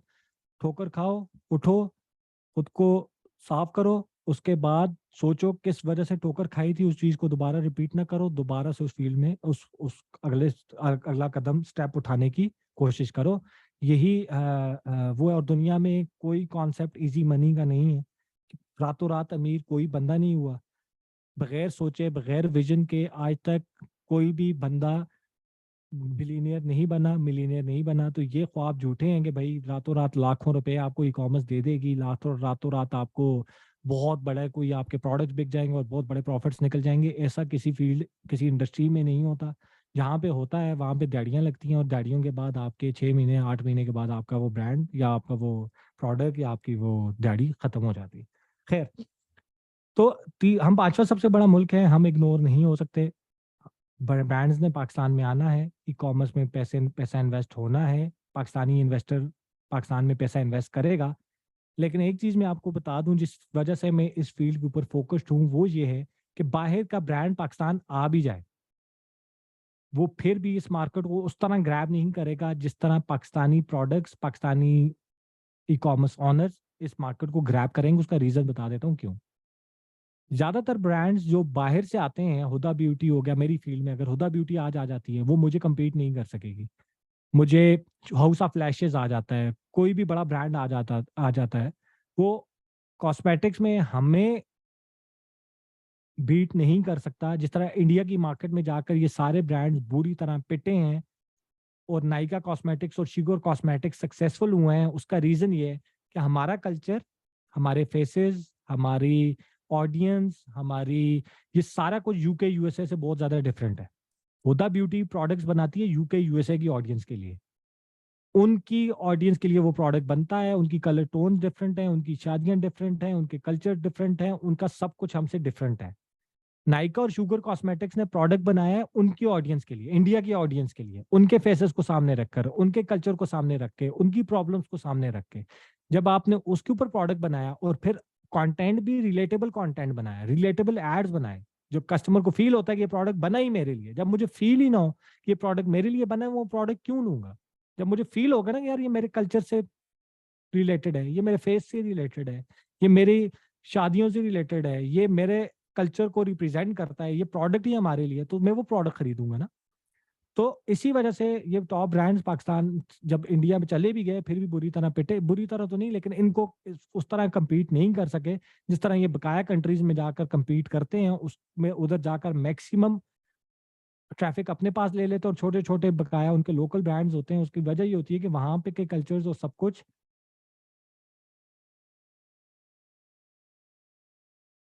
तो वहाँ पे कल्चर और वहाँ की चीज़ें उन उन लोगों से रिलेट कर रही होती हैं जो लेकिन पाकिस्तान इंडिया की मार्केट में उस तरह रिलेट नहीं कर पा रही थी। इसी वजह से आज बड़े ब्रांड्स उनके अपने लोकल स्टार्टअप्स, अपने लोकल ई कॉमर्स स्टोर्स हैं।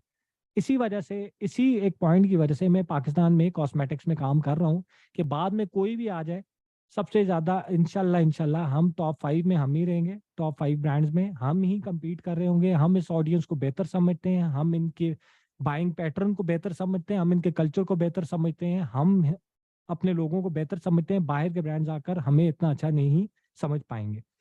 तो एक तो ये पॉइंट है। दूसरा, हम कभी इग्नोर हो नहीं सकते। तीसरा, ये बहुत इनिशियल है। 2.7% में मैं मार्केट में एंटर हुआ हूँ। स्लोली स्लोली लाइशा को बिल्ड कर रहा हूँ। 3% की मार्केट 7% पे जाती है। मेरा मैक्सिमम मैक्सिमम मार्केट मेरे पास होगी 7% से 12 पे जाती है, फिर मैक्सिमम मेरे पास होगी 12 से 15 पे जाती है, फिर मैक्सिमम ऑडियंस मेरे पास होगी जो मैंने लाइशा पे इंटैक्ट रखनी है। अब अगर यही ब्रांड में किसी और मुल्क में लॉन्च करता हूँ, यूएसए में लॉन्च करता हूँ, लेट्स सपोज 65% ऑनलाइन बाइंग है।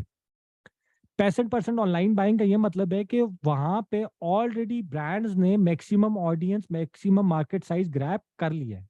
अब अगर मैं उस मार्केट में एंटर होता हूँ लाइशा को लेकर, तो मैंने किसी की ऑडियंस को अपनी तरफ खींचना है। न्यू ऑडियंस तो नहीं बन रही। जिस तरह पाकिस्तान में 3% ऑनलाइन बाइंग है, ये 10% पे जाती है, तो 7% न्यू ऑडियंस आ रही है ऑनलाइन बाइंग की तरफ।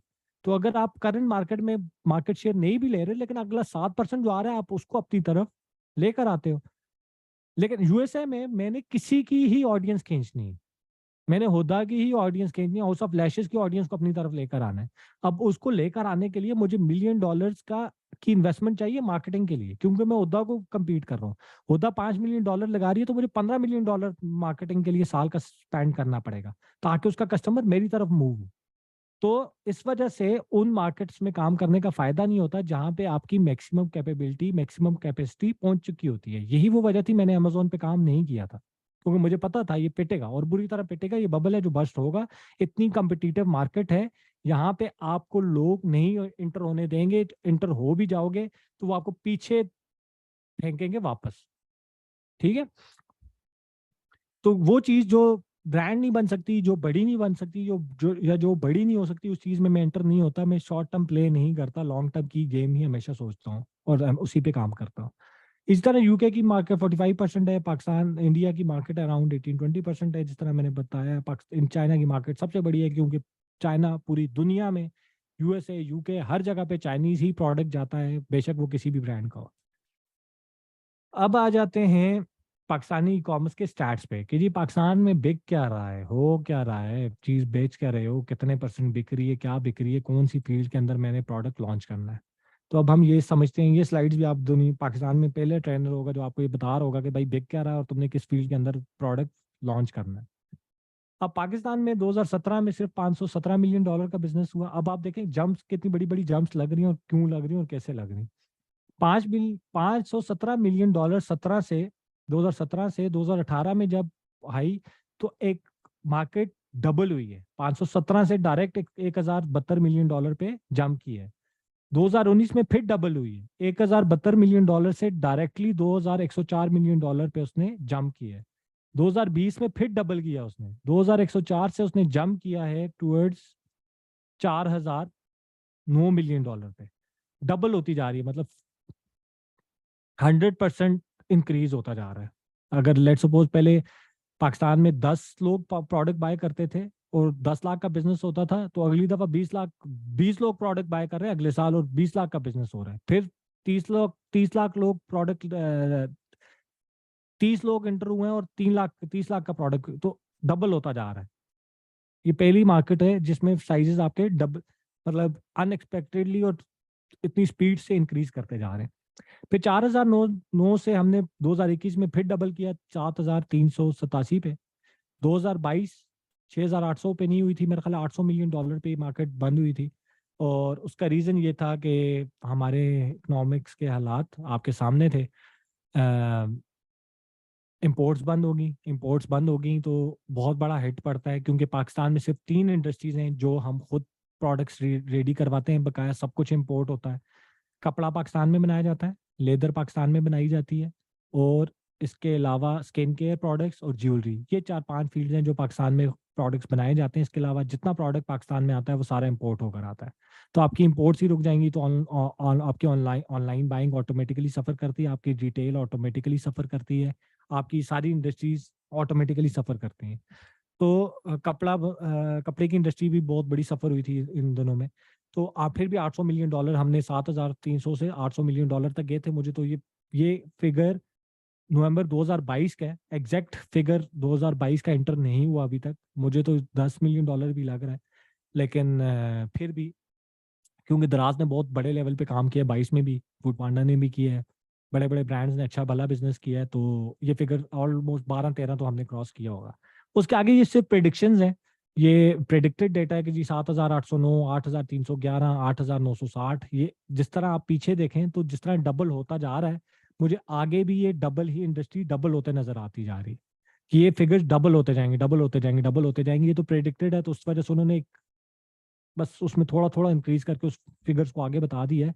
ये 2027 में कम से कम 1 बिलियन ये क्रॉस करेगा, $1 लाख मिलियन तो क्रॉस करेगा इंशाल्लाह, प्रिडिक्शन है मेरी, लेकिन मेरे पास भी डेटा नहीं। खैर, तो कहने का मकसद ये है कि बहुत ज़्यादा पोटेंशियल है। और अब आ जाते हैं, ये तो नंबर्स आ गए कि जी इतने $1 मिलियन का बिजनेस हुआ है। अब हम डिस्कस करते हैं कौन सी नीशेस के अंदर बिजनेस हुआ। ठीक है, जो आपको ये ग्रे एरिया नजर आ रहा है, जो ग्रे लाइन नजर आ रही है 2022 में, ग्रे लाइन अगर आप देखें तो ये ग्रे लाइन है। एक सेकंड, मेरे पास एक और स्लाइड भी है।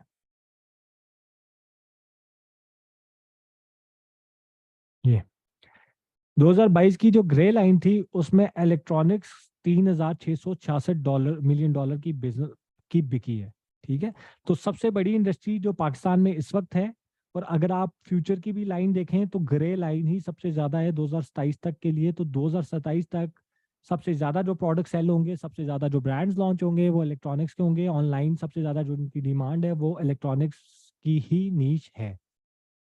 आपने सिर्फ अभी नीशेस लिखो, इनकी सब नीशेस और फिर प्रोडक्ट्स, ये भी मैं आपको बताऊंगा कि सब नीशेस क्या है इलेक्ट्रॉनिक्स के अंदर जो बिक रही हैं, और उसमें आप किस किस फील्ड के अंदर, किस किस नीश की, सब नीश के अंदर आप प्रोडक्ट लॉन्च कर सकते हो। उसके बाद दूसरे नंबर के ऊपर जो सबसे बड़ी इंडस्ट्री है वो है आपकी फैशन की इंडस्ट्री। फैशन इंडस्ट्री का भी, इन दोनों इंडस्ट्रीज का रीजन सबसे ज्यादा बिकने का ये है कि इलेक्ट्रॉनिक्स के मैक्सिमम प्रोडक्ट्स पाकिस्तान में बनाए जाते हैं। इलेक्ट्रॉनिक्स में आपके मोबाइल हो गए, आपके एसी हो गए, आपके फ्रिज हो गए, आपके जितने भी इलेक्ट्रॉनिक्स के, ये तो बड़े प्रोडक्ट्स आ गए, छोटे छोटे छोटे प्रोडक्ट्स भी पाकिस्तान में ही बनते हैं।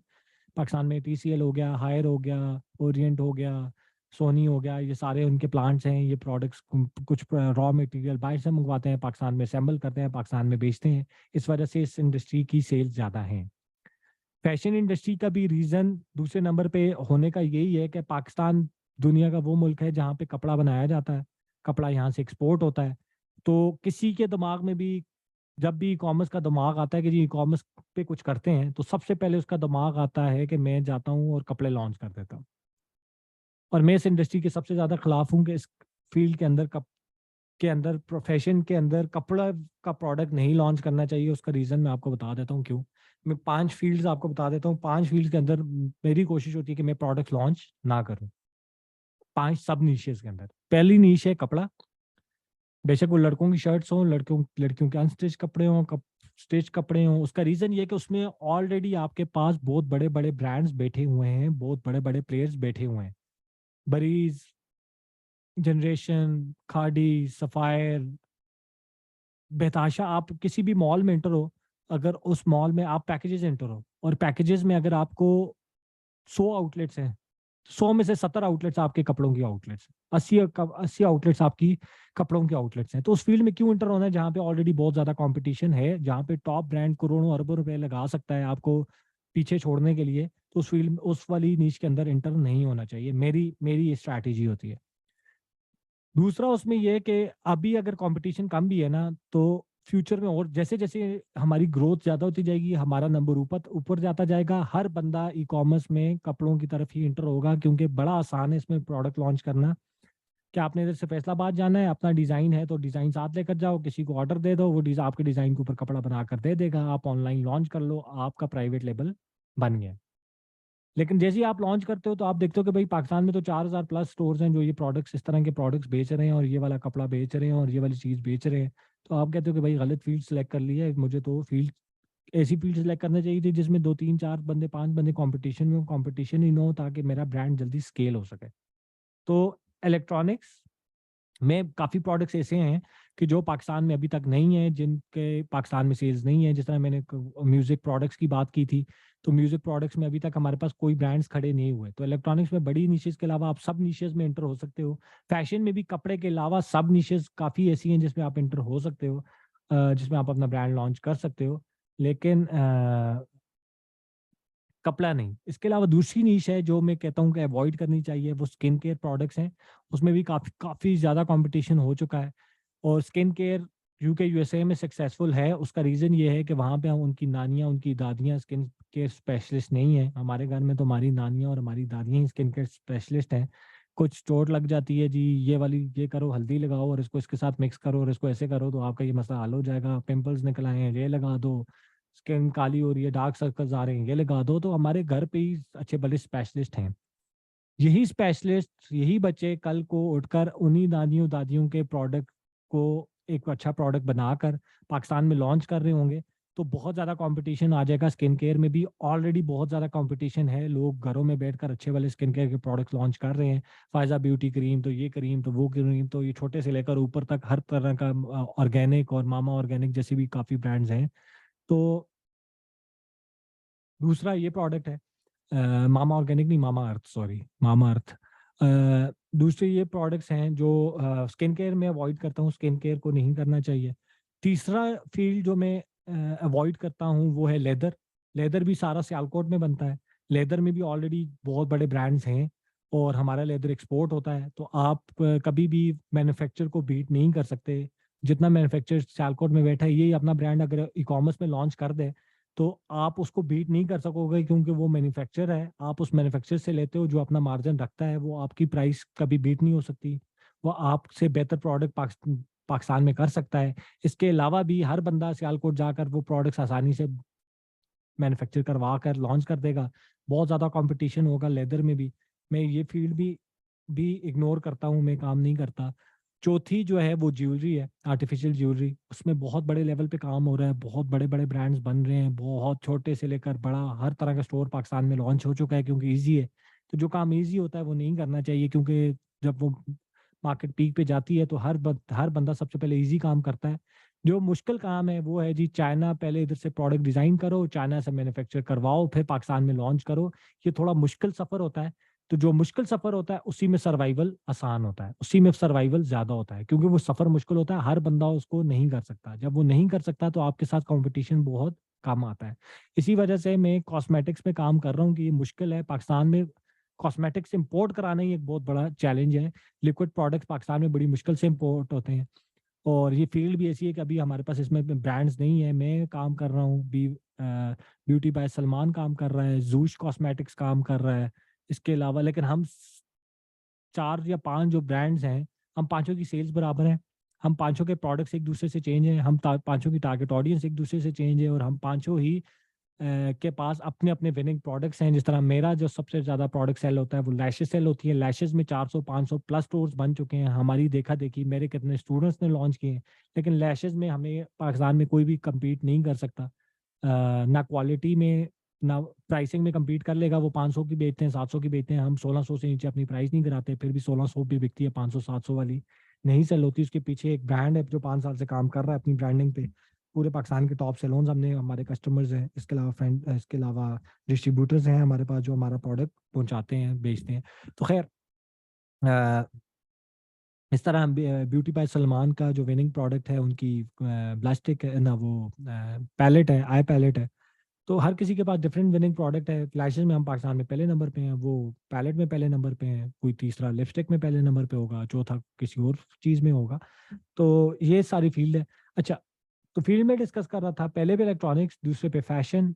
4 फील्ड्स मैंने आपको बता दी जो मैं अवॉइड करता हूँ, और मैं आपको भी सजेस्ट करूंगा कि आप भी अवॉइड करें, उसमें इंटर ना हो। Food $105 million, furniture $653 million, media $12 million, toys, hobby and DIY $441 million. मेरी फेवरेट इंडस्ट्री टॉयज इंडस्ट्री भी है पाकिस्तान में। अभी तक एक ही ब्रांड है जिसका नाम है बच्चा, पता नहीं कौन सा बच्चा, बच्चा पार्टी। उसके अलावा अभी ब्रांड नहीं बने, और ये बहुत $1 मिलियन बिलियन डॉलर इंडस्ट्री है टॉयज़ की। और इसमें एजुकेशनल टॉयज़, लकड़ी के टॉयज़, काफ़ी ज़्यादा टॉयज़ हैं जो पाकिस्तान में नहीं है, ऑनलाइन नहीं है। और इसके अलावा आपकी साइकिल्स होगी, बच्चों की साइकिल्स होगी, बच्चों के खिलौने हो गए, बच्चों के एजुकेशनल टॉयज़ हो गए। बहुत ज़्यादा ऐसे प्रोडक्ट्स हैं जो लॉन्च किए जा सकते हैं, जिसपे ब्रांड्स खड़े किए जा सकते हैं, लेकिन पाकिस्तान में अभी तक नहीं बने। इसके अलावा जो $559 मिलियन जिस इंडस्ट्री में मैं काम करता हूँ, beauty, health, personal and house hold care, इसी फील्ड के अंदर ही, इसी इंडस्ट्री के अंदर मैं काम करता हूँ। तो ये आ चुकी है पाकिस्तान के करंट स्टैट्स। आपने इसमें से देखना है कि आप किस वाली नीश के अंदर एंटर हो गए। उस नीश को आगे क्या करना है वो भी मैं आपको समझाऊंगा, आपको बताऊंगा। ये फिर आगे हमारी वर्किंग है कि इलेक्ट्रॉनिक्स में, पाकिस्तान में इलेक्ट्रॉनिक्स में कौन सी सब नीशेज होती हैं, किस किस के अंदर, किस किस सब नीश को आप सेलेक्ट करके उसके अंदर प्रोडक्ट्स लॉन्च कर सकते हो। फिर ये फैशन है, ये सारी मैं डिटेल में बताऊंगा। ये ब्यूटी की इंडस्ट्री, मेरी इंडस्ट्री के तो मेरे पास एक एक स्टैट पड़ा हुआ है। पाकिस्तान में मेकअप कितना सेल होता है, फ्रेगनेंसेस कितने % सेल होती हैं, हेयर केयर कितने % सेल होता है। ये सारी फील्ड भी हम आराम से इंशाल्लाह इसको डिस्कस करेंगे। आज के लिए मेरा ख्याल है ये वाला टॉपिक काफ़ी है, इसी को हजम कर लो। तो टाइम तो 10:26 है, लेकिन इसी को हजम कर लो तो यही आपसे ख़त्म नहीं होना। यही, हाँ, यही क्लास ही आपका एक हफ्ते पे सोचने के लिए ना काफ़ी होगी। आगे बताऊंगा चीज़ें कॉम्प्लिकेट हो जाएंगी, और इन्हीं स्टैट्स को हम आगे लेके चलेंगे, और स्लोली स्लोली इसको आगे डिस्कस करते जाएंगे। मेजर इंडस्ट्री क्या है, ई कॉमर्स क्या है, ई कॉमर्स में पाकिस्तान में कौन सी चीज़, कौन सी नीच कितने % बिक रही है, आगे फ्यूचर में कितने % बिकेगी। ये थोड़ा सा आपको समझाना था, थोड़ा सा आपका दिमाग ओपन करना था कि आपने क्यों सिर्फ ये नहीं सोचना कि मैंने सिर्फ प्रोडक्ट बेचना है। हमने बड़ा सोचना है, बड़ा सोचेंगे बड़ा इन्वेस्टर मिलेगा, बड़ा इन्वेस्टर मिलेगा बड़ा ब्रांड बनेगा। हमने ब्रांड की तरफ जाना है, हमने स्टोर्स की तरफ नहीं जाना। अगले 15 मिनट हम क्वेश्चन आंसर्स लेंगे। जिसने क्वेश्चन करना है वो हाथ खड़ा करता जाएगा। मैं इधर अपनी क्लास की ट्रेनिंग जो ऑडियो है वो बंद कर दूंगा, और उसके बाद सिर्फ हम अपनी पर्सनल क्वेश्चन आंसर की तरफ जाएंगे। जी जैन, क्वेश्चन करें। So, कंसिडरिंग द इकोनॉमी और आगे जो इकोनॉमी जा रही है, तो आपको लगता है कि जो डिफरेंट नीशेस हैं, जैसे कि अब अगर हम इलेक्ट्रॉनिक्स में जाते हैं तो ऑब्वियसली उसका जो प्रोडक्ट है उसकी प्राइस जो है वो अराउंड अबाउट 2000 से तो एक्सीड करेगी ही करेगी, ठीक है। ऐसे ही है। और इसी तरह अगर आप डिफरेंट और प्रोडक्ट्स में जाते हैं, जैसे अब कॉस्मेटिक्स की भी आप बात कर रहे थे, तो वो भी 3000 से एक्सीड करेगी।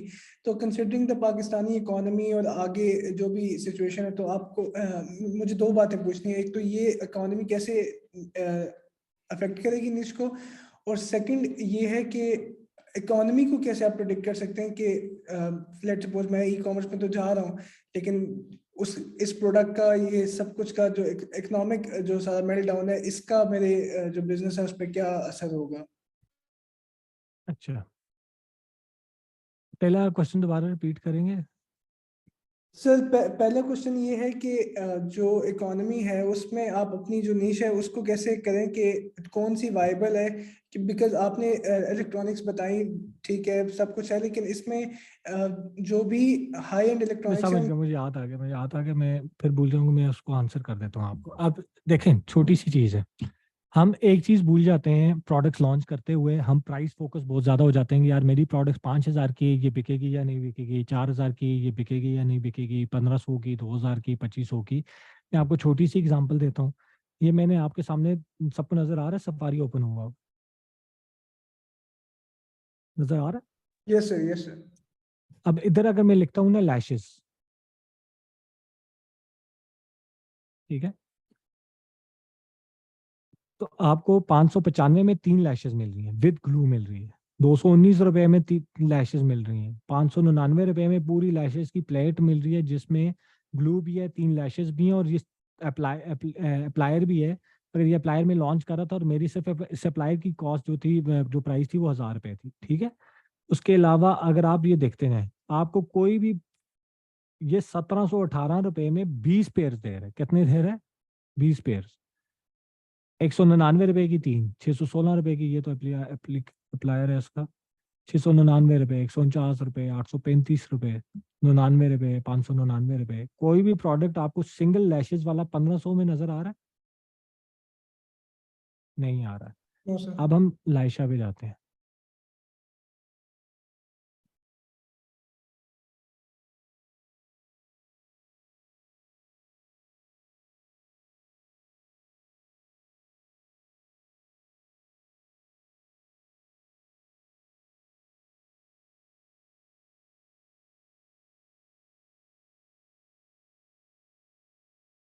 ₹1450, जो मेरी सिर्फ ग्लू है ना, ग्लू, ठीक है, वो ही सिर्फ 800 रुपए की। और ग्लू में इस वक्त हम सारे ब्रांड्स में पहले नंबर पे हैं। हमारी ग्लू सबसे ज्यादा सेल होती है। कुछ लोग लैशेस दूसरे ब्रांड की ले लेते हैं, ग्लू आगे हमारी हमारी बाय करते हैं। मेरी सिर्फ 800 रुपए की ग्लू है। लैशेस मेरी 1450, 1690, 1590, और ये एक है, 3 भी नहीं है, एक लैशेस दे रहा हूँ मैं, ठीक है।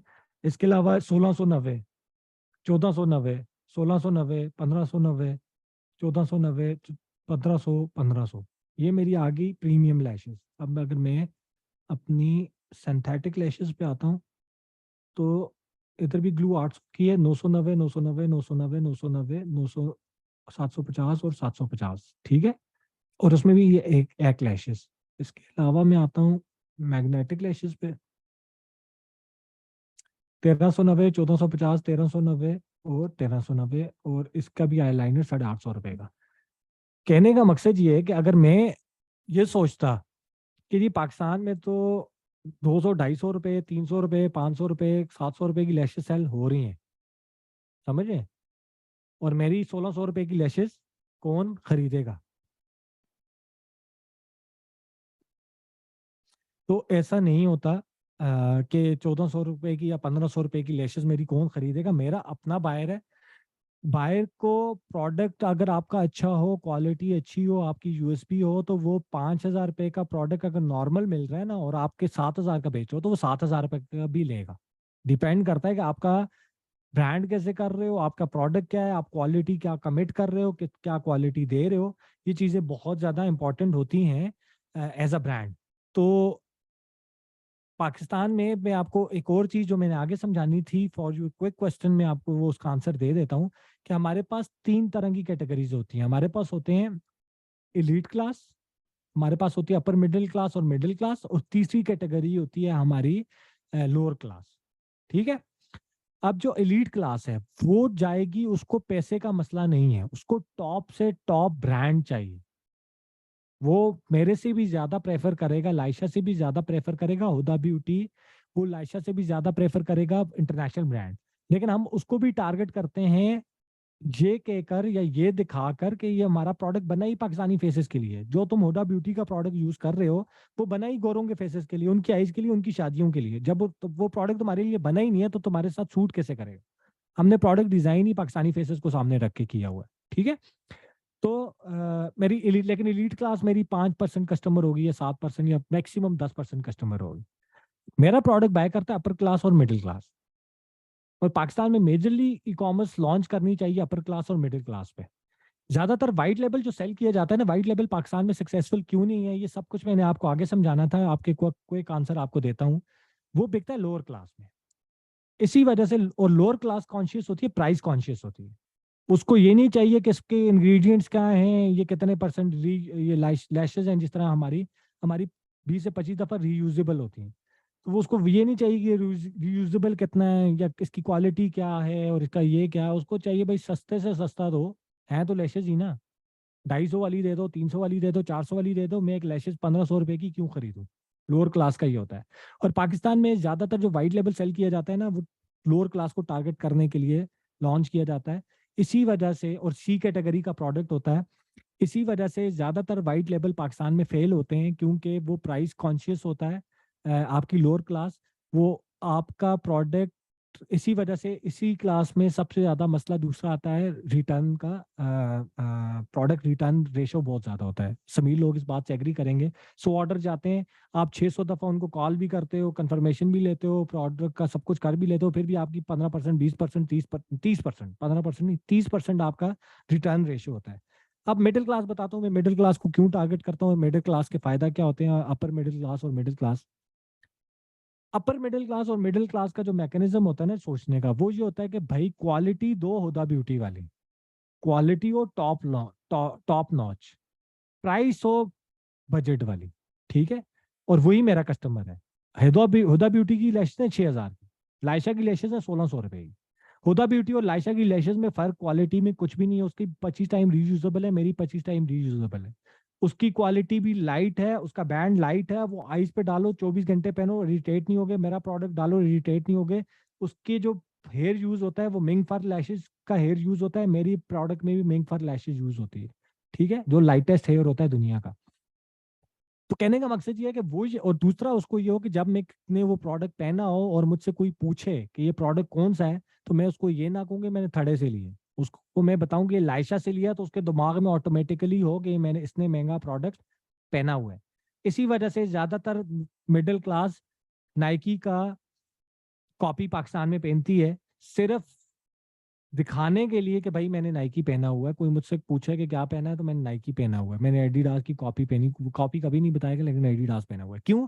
क्योंकि पाकिस्तान में अभी जूते लॉन्च हुए ही नहीं है उस मिडिल क्लास को, अपर मिडिल क्लास को ऐसे टारगेट करने के लिए कि वो खुशी से एक्सेप्ट करे, खुशी से पहने और खुशी से एक्साइटेड होकर अगले को बता सके कि मैंने वो ब्रांड पहना हुआ है। अभी तो हमारे पास जूते भी लॉन्च नहीं हुए, बाटा और सर्विस और ये ब्रांड्स हैं जो लोअर क्लास के लिए टारगेट होते हैं। मिडिल क्लास भी ये बाटा और सर्विस नहीं पाया करती। खैर, तो कहने का मकसद ये है कि अगर आपने प्रोडक्ट फोकस रहना है, अगर आप मिडिल क्लास को टारगेट कर रहे हो, आपने क्वालिटी फोकस रहना है। मिडिल क्लास को टारगेट करने के लिए वो 5,000 का भी प्रोडक्ट खरीदेगी, वो 10,000 का भी खरीदेगी। अगर उस प्रोडक्ट की इंटरनेशनल ब्रांड या टॉप ब्रांड 30,000 का बेच रहे हो और आप 10,000 का बेच रहे हो और आपकी ब्रांडिंग, आपकी मार्केटिंग स्ट्रांग है, तो वो 10,000 रुपए का खुशी से खरीदेगी प्रोडक्ट। डिपेंड करता है कि आप बेच कैसे रहे हो, आप प्रोडक्ट के फीचर्स क्या दे रहे हो, आप क्वालिटी क्या कमिट कर रहे हो। आप एक लोअर क्लास का प्रोडक्ट उठाओगे और मिडिल क्लास में लॉन्च कर दोगे और प्राइस उसकी हाई रखोगे, तो ऑब्वियसली वो नहीं बिकेगा, बुरी तरह मार खाएगा, प्राइस पे भी नहीं बिकेगा, क्योंकि आपने वो क्वालिटी ही नहीं दी। जब मैं थड़े से ग्लासेस खरीदता हूँ, मैं 50 रुपए की खरीदूंगा, 100 रुपए की खरीदूंगा। लेकिन पाकिस्तान में कोई ब्रांड ऐसा है ही नहीं, अभी तक टारगेट ही नहीं हुआ कि जो हमें मिडल में रहकर, जिस तरह रेबन की ग्लासेस मैं टॉम फोर्ड की पहनता हूँ, तो मैंने वो लास्ट टाइम ली थी 75,000 की। अब मैं चाहता हूँ एज अ मिडिल क्लास, लोग चाहते हैं कि वो सन ग्लासेस कॉपी ना खरीदें, 500, 1000, 5,000, 3,000, 4,000, 5,000 की कॉपी ना खरीदें, वो ओरिजिनल खरीदें किसी भी ब्रांड की। और जब वो खरीदें और अगले को खुशी से बता सकेंगे भाई मैंने ये ब्रांड पहना हुआ है, उसकी क्वालिटी रेबेन जैसी हो, रेबेन जैसी नहीं है, थोड़ी सी लो हो लेकिन क्वालिटी अच्छी हो, मेरे चेहरे पे अच्छी लगे, वो 5,000 रुपये खरीदने के लिए भी तैयार हैं, लेकिन हमारे पास ब्रांड है ही नहीं। तो ये फोकस ना रखेंगे आपका पाँच प्राइस क्या होगी और वो 5,000 में कोई खरीदेगा नहीं खरीदेगा। हर बंदा, हम 50-50 हजार रुपए की भी चीज़ खरीद लेते हैं। आप ज्यादातर लोगों ने मेरा 45,000 रुपए का भी कोर्स लिया है ना, तो जहाँ पे पैसे खरीदने होते हैं लोग लेते हैं। इश्यू सिर्फ ये होता है कि आप उसको बेच कैसे रहे हो, आप उसकी क्वालिटी क्या दे रहे हो, आप उसमें, हमने इन चीज़ों पे ज़्यादा फोकस रहना है, तो वो प्रोडक्ट ऑटोमेटिकली सेल हो। वो आगे अगली क्लास में ये चीज़ें एक्सप्लेन होती जाएंगी, तो आपके क्वेश्चन आहिस्ता आहिस्ता क्लियर हो जाएंगे। हाँ जी भाई, अगला भाई।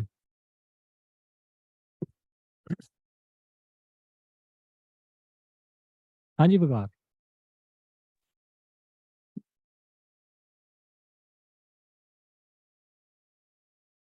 किसी का कोई क्वेश्चन है?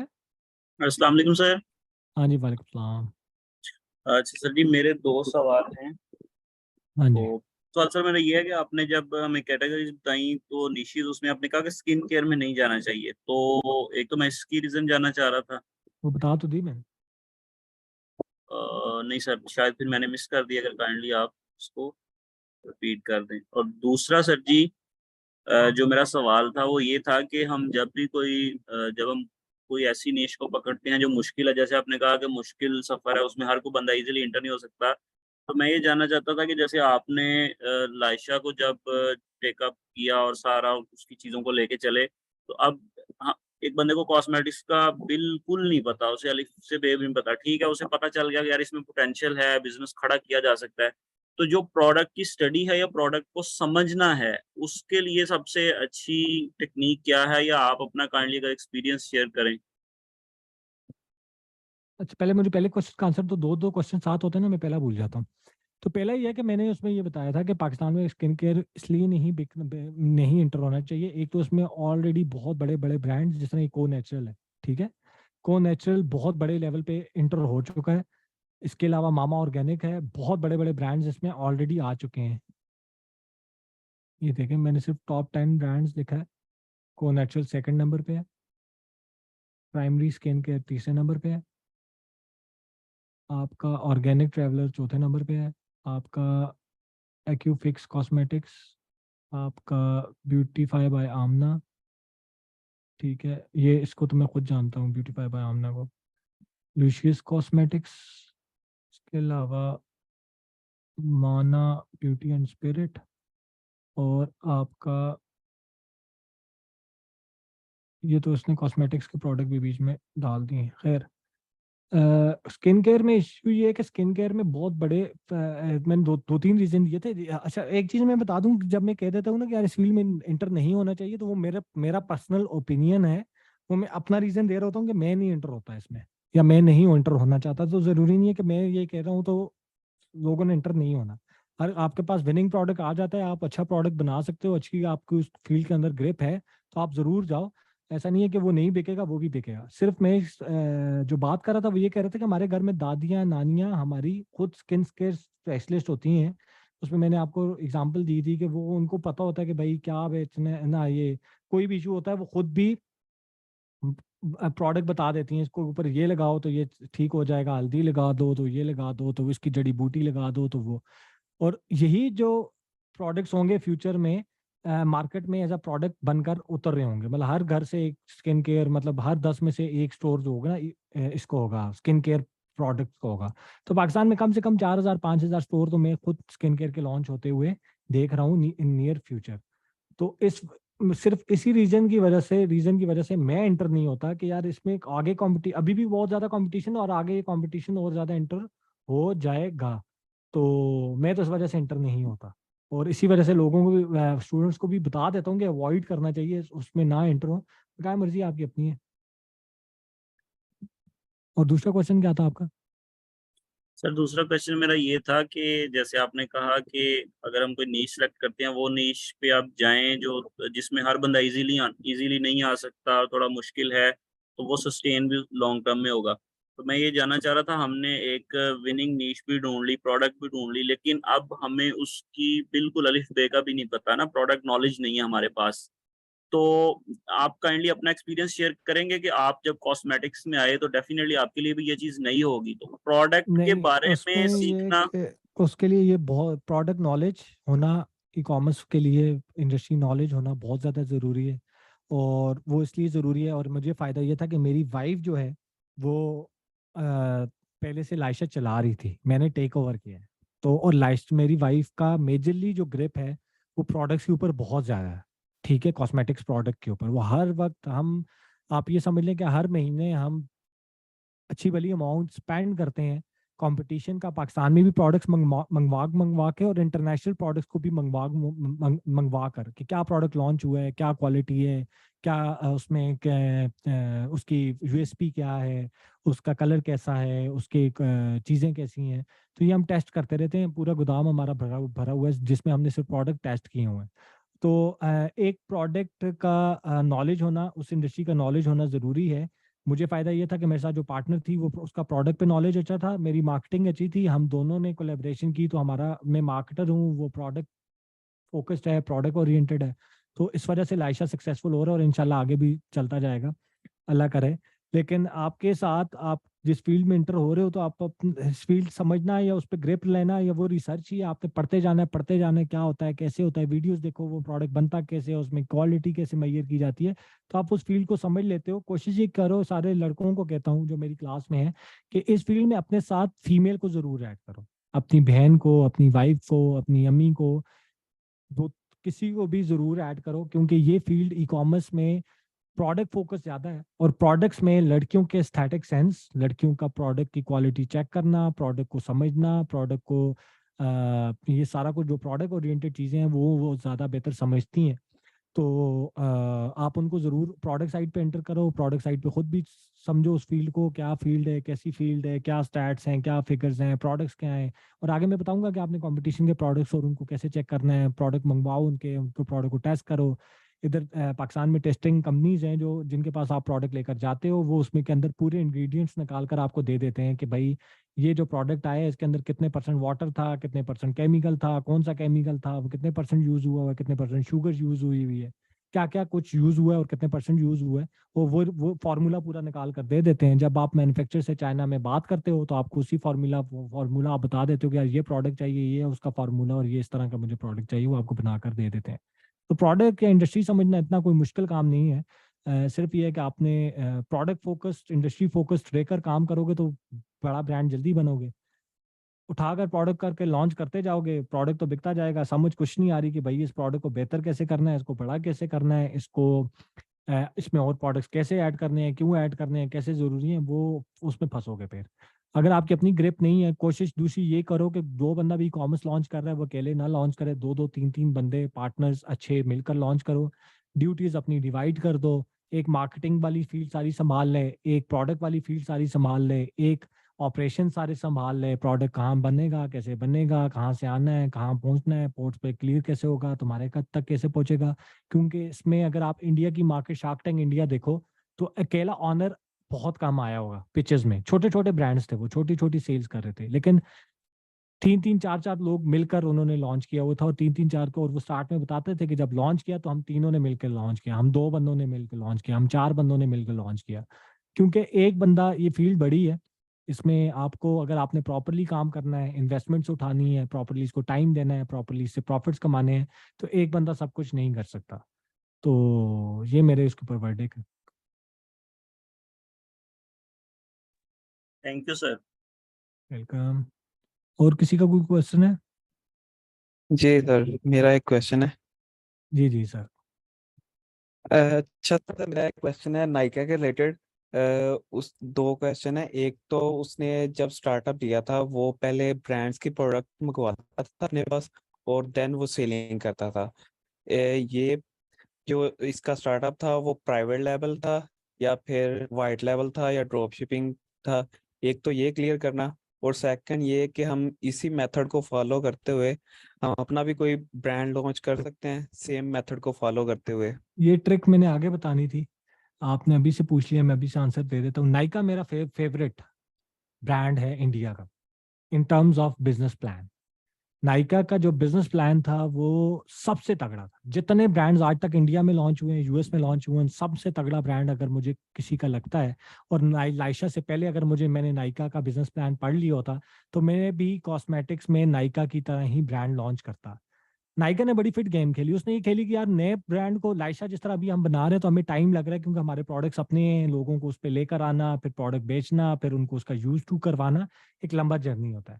नाइका ने ये किया कि यार दुनिया के वो ब्रांड्स उठा लो जो ऑलरेडी बिक रहे हैं। ठीक है, सफोरा, सफोरा अगर आप जो लोग बाहर गए होंगे किसी भी कंट्री में, तो उधर एक स्टोर्स होते हैं सफोरा के नाम से। उसने सफोरा का ब्रांड बिजनेस मॉडल को कॉपी किया, उसका बिजनेस मॉडल चोरी किया उसने। सफोरा ने ये किया था, सफोरा आज भी ये कर इसी पे चल रहा है कि सफोरा वेबसाइट और सफोरा रिटेल लॉन्च की जिसके अंदर सफोरा के अपने प्रोडक्ट्स नहीं थे। Huda Beauty, house of lashes, जितने भी इंटरनेशनल ब्रांड्स थे उनके साथ उसने कॉन्ट्रैक्ट्स किए, उनके प्रोडक्ट्स उठाकर डिफरेंट शेल्फ्स बनवाए डिफरेंट ब्रांड्स के। ज्यादातर तो ब्रांड्स ने खुद ही इन्वेस्टमेंट्स की। मतलब मैंने लाइशा हूँ और मुझे कोई ब्रांड बड़ा अप्रोच करता है कि हम ये आउटलेट ओपन कर रहे हैं और हमें 30 ब्रांड्स इसमें एंटर करने हैं, आप अपने ब्रांड का शेल्फ अपने साइज के हिसाब से आप खुद आएँ और अपनी शेल्फ बनवाएं और अपना प्रोडक्ट की अवेलेबिलिटी दें, तो मैं मना थोड़ी करूंगा। मैं चाहूंगा कि मेरी मार्केट में प्रोडक्ट अवेलेबल हो। इसी तरह सफोरा ने ये किया कि उसने डिफरेंट ब्रांड्स, कॉस्मेटिक्स के ब्रांड्स को उठाया, अपने स्टोर्स के अंदर भी डाल दिया, अपनी वेबसाइट के ऊपर भी डाल दिया। किसी को भी फाउंडेशन चाहिए होती थी, वो आके सफोरा पे सर्च करता था, उसको 15 ब्रांड्स की फाउंडेशन मिल जाती थी। फिर वो देखता था किस प्राइस के अंदर मुझे चाहिए, किस क्वालिटी में चाहिए, उस हिसाब से वो प्रोडक्ट बाय करता था, सफोरा से चला जाता था। तो नाइका ने भी ये किया कि उसने डिफरेंट बड़े ब्रांड्स को उठाया, अपनी वेबसाइट पे लॉन्च किया, और उसके बाद उसने रिटेल आउटलेट्स ओपन की, उन्हीं ब्रांड्स के प्रोडक्ट्स को अवेलेबल किया। और उसके बाद जब उसने देखा कि उसकी वेबसाइट की ट्रैफिक और उसकी स्टोर्स की ट्रैफिक इतनी ज़्यादा हो चुकी है, तो उसने अपने नाइका कॉस्मेटिक्स के नाम से प्रोडक्ट्स लॉन्च किए, बकाया ब्रांड्स के प्रोडक्ट्स को वेबसाइट पे नीचे कर दिया, अपने प्रोडक्ट्स को फर्स्ट पेज पे विजिबल करा दिया। ये ह्यूमन साइकी है कि जो प्रोडक्ट्स आपको सबसे पहले नजर आते हैं, सबसे ज्यादा नजर आते हैं, आप वही प्रोडक्ट सबसे ज्यादा बाय करते हो। ट्रैफिक लाखों की तादाद में आई जा रही है, सबसे पहले नाइका के प्रोडक्ट्स उनको नजर आ रहे हैं, ऑटोमेटिकली नाइका के प्रोडक्ट्स ज्यादा बिकना भी स्टार्ट हो गए। और इसी तरह रिटेल में भी अपनी जो विजिबिलिटी है प्रोडक्ट्स की, उसने फ्रंट पे रखी, बकाया प्रोडक्ट्स को बैक एंड पे दिखाया, फ्रंट पे जो प्रोडक्ट नजर आता है वही बिकता है। तो करते करते नाइका ब्रांड बन गया। तो ये बेस्ट स्ट्रैटेजी होती है if you want to start a business या marketplace, sort of cosmetics की मार्केट प्लेस बनाई है सब।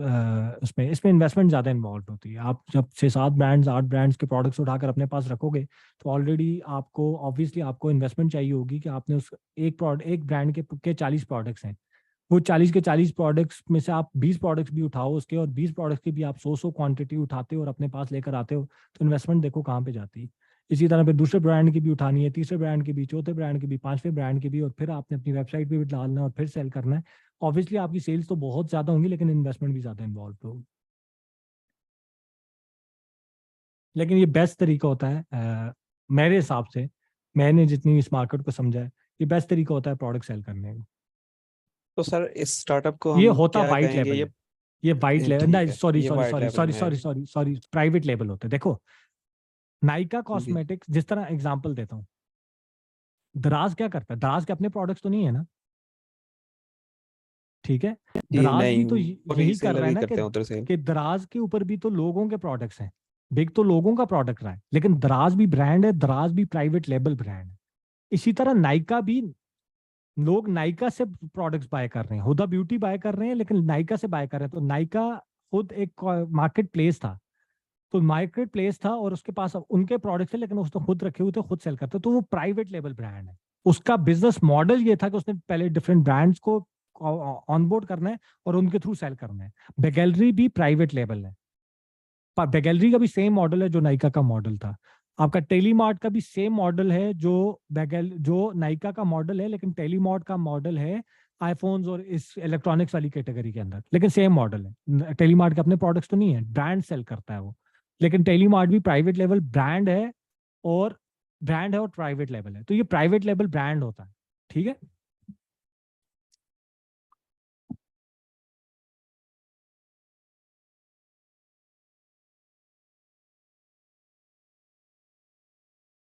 और कुछ की कोई क्वेश्चन है यार? ये हसन अहमद अब्बासी ने कोई 600 दफा मैं इसको एडमिट करा चुका हूँ, ये आता है चला जाता है फिर एडमिशन के लिए। तो ठीक है जी, अगली क्लास फिर इंशाल्लाह, टाइम तो मेरा ख्याल है 10:52 हो गए। तो अगली क्लास में हम इंशाल्लाह ड्रॉप शिपिंग को थोड़ा डिटेल में डिस्कस करेंगे, वाइट लेबल को डिटेल में डिस्कस करेंगे, और नहीं डिटेल में नहीं डिस्कस कर सकते, टच करेंगे थोड़ा सा, क्योंकि अभी हाँ, पाकिस्तानी मार्केट में सब निशेस भी रहती हैं, काफ़ी चीज़ें रहती हैं अभी, जो कल की क्लास में हमने करना है। तो कल भी इंशाल्लाह 8:30 क्लास होगी, मैं मैसेज कर दूंगा कल के 8:30 करनी है या 9 करनी है, तो इंशाल्लाह कल मुलाकात होती है आपसे। ठीक है जी, अल्लाह हाफिज़।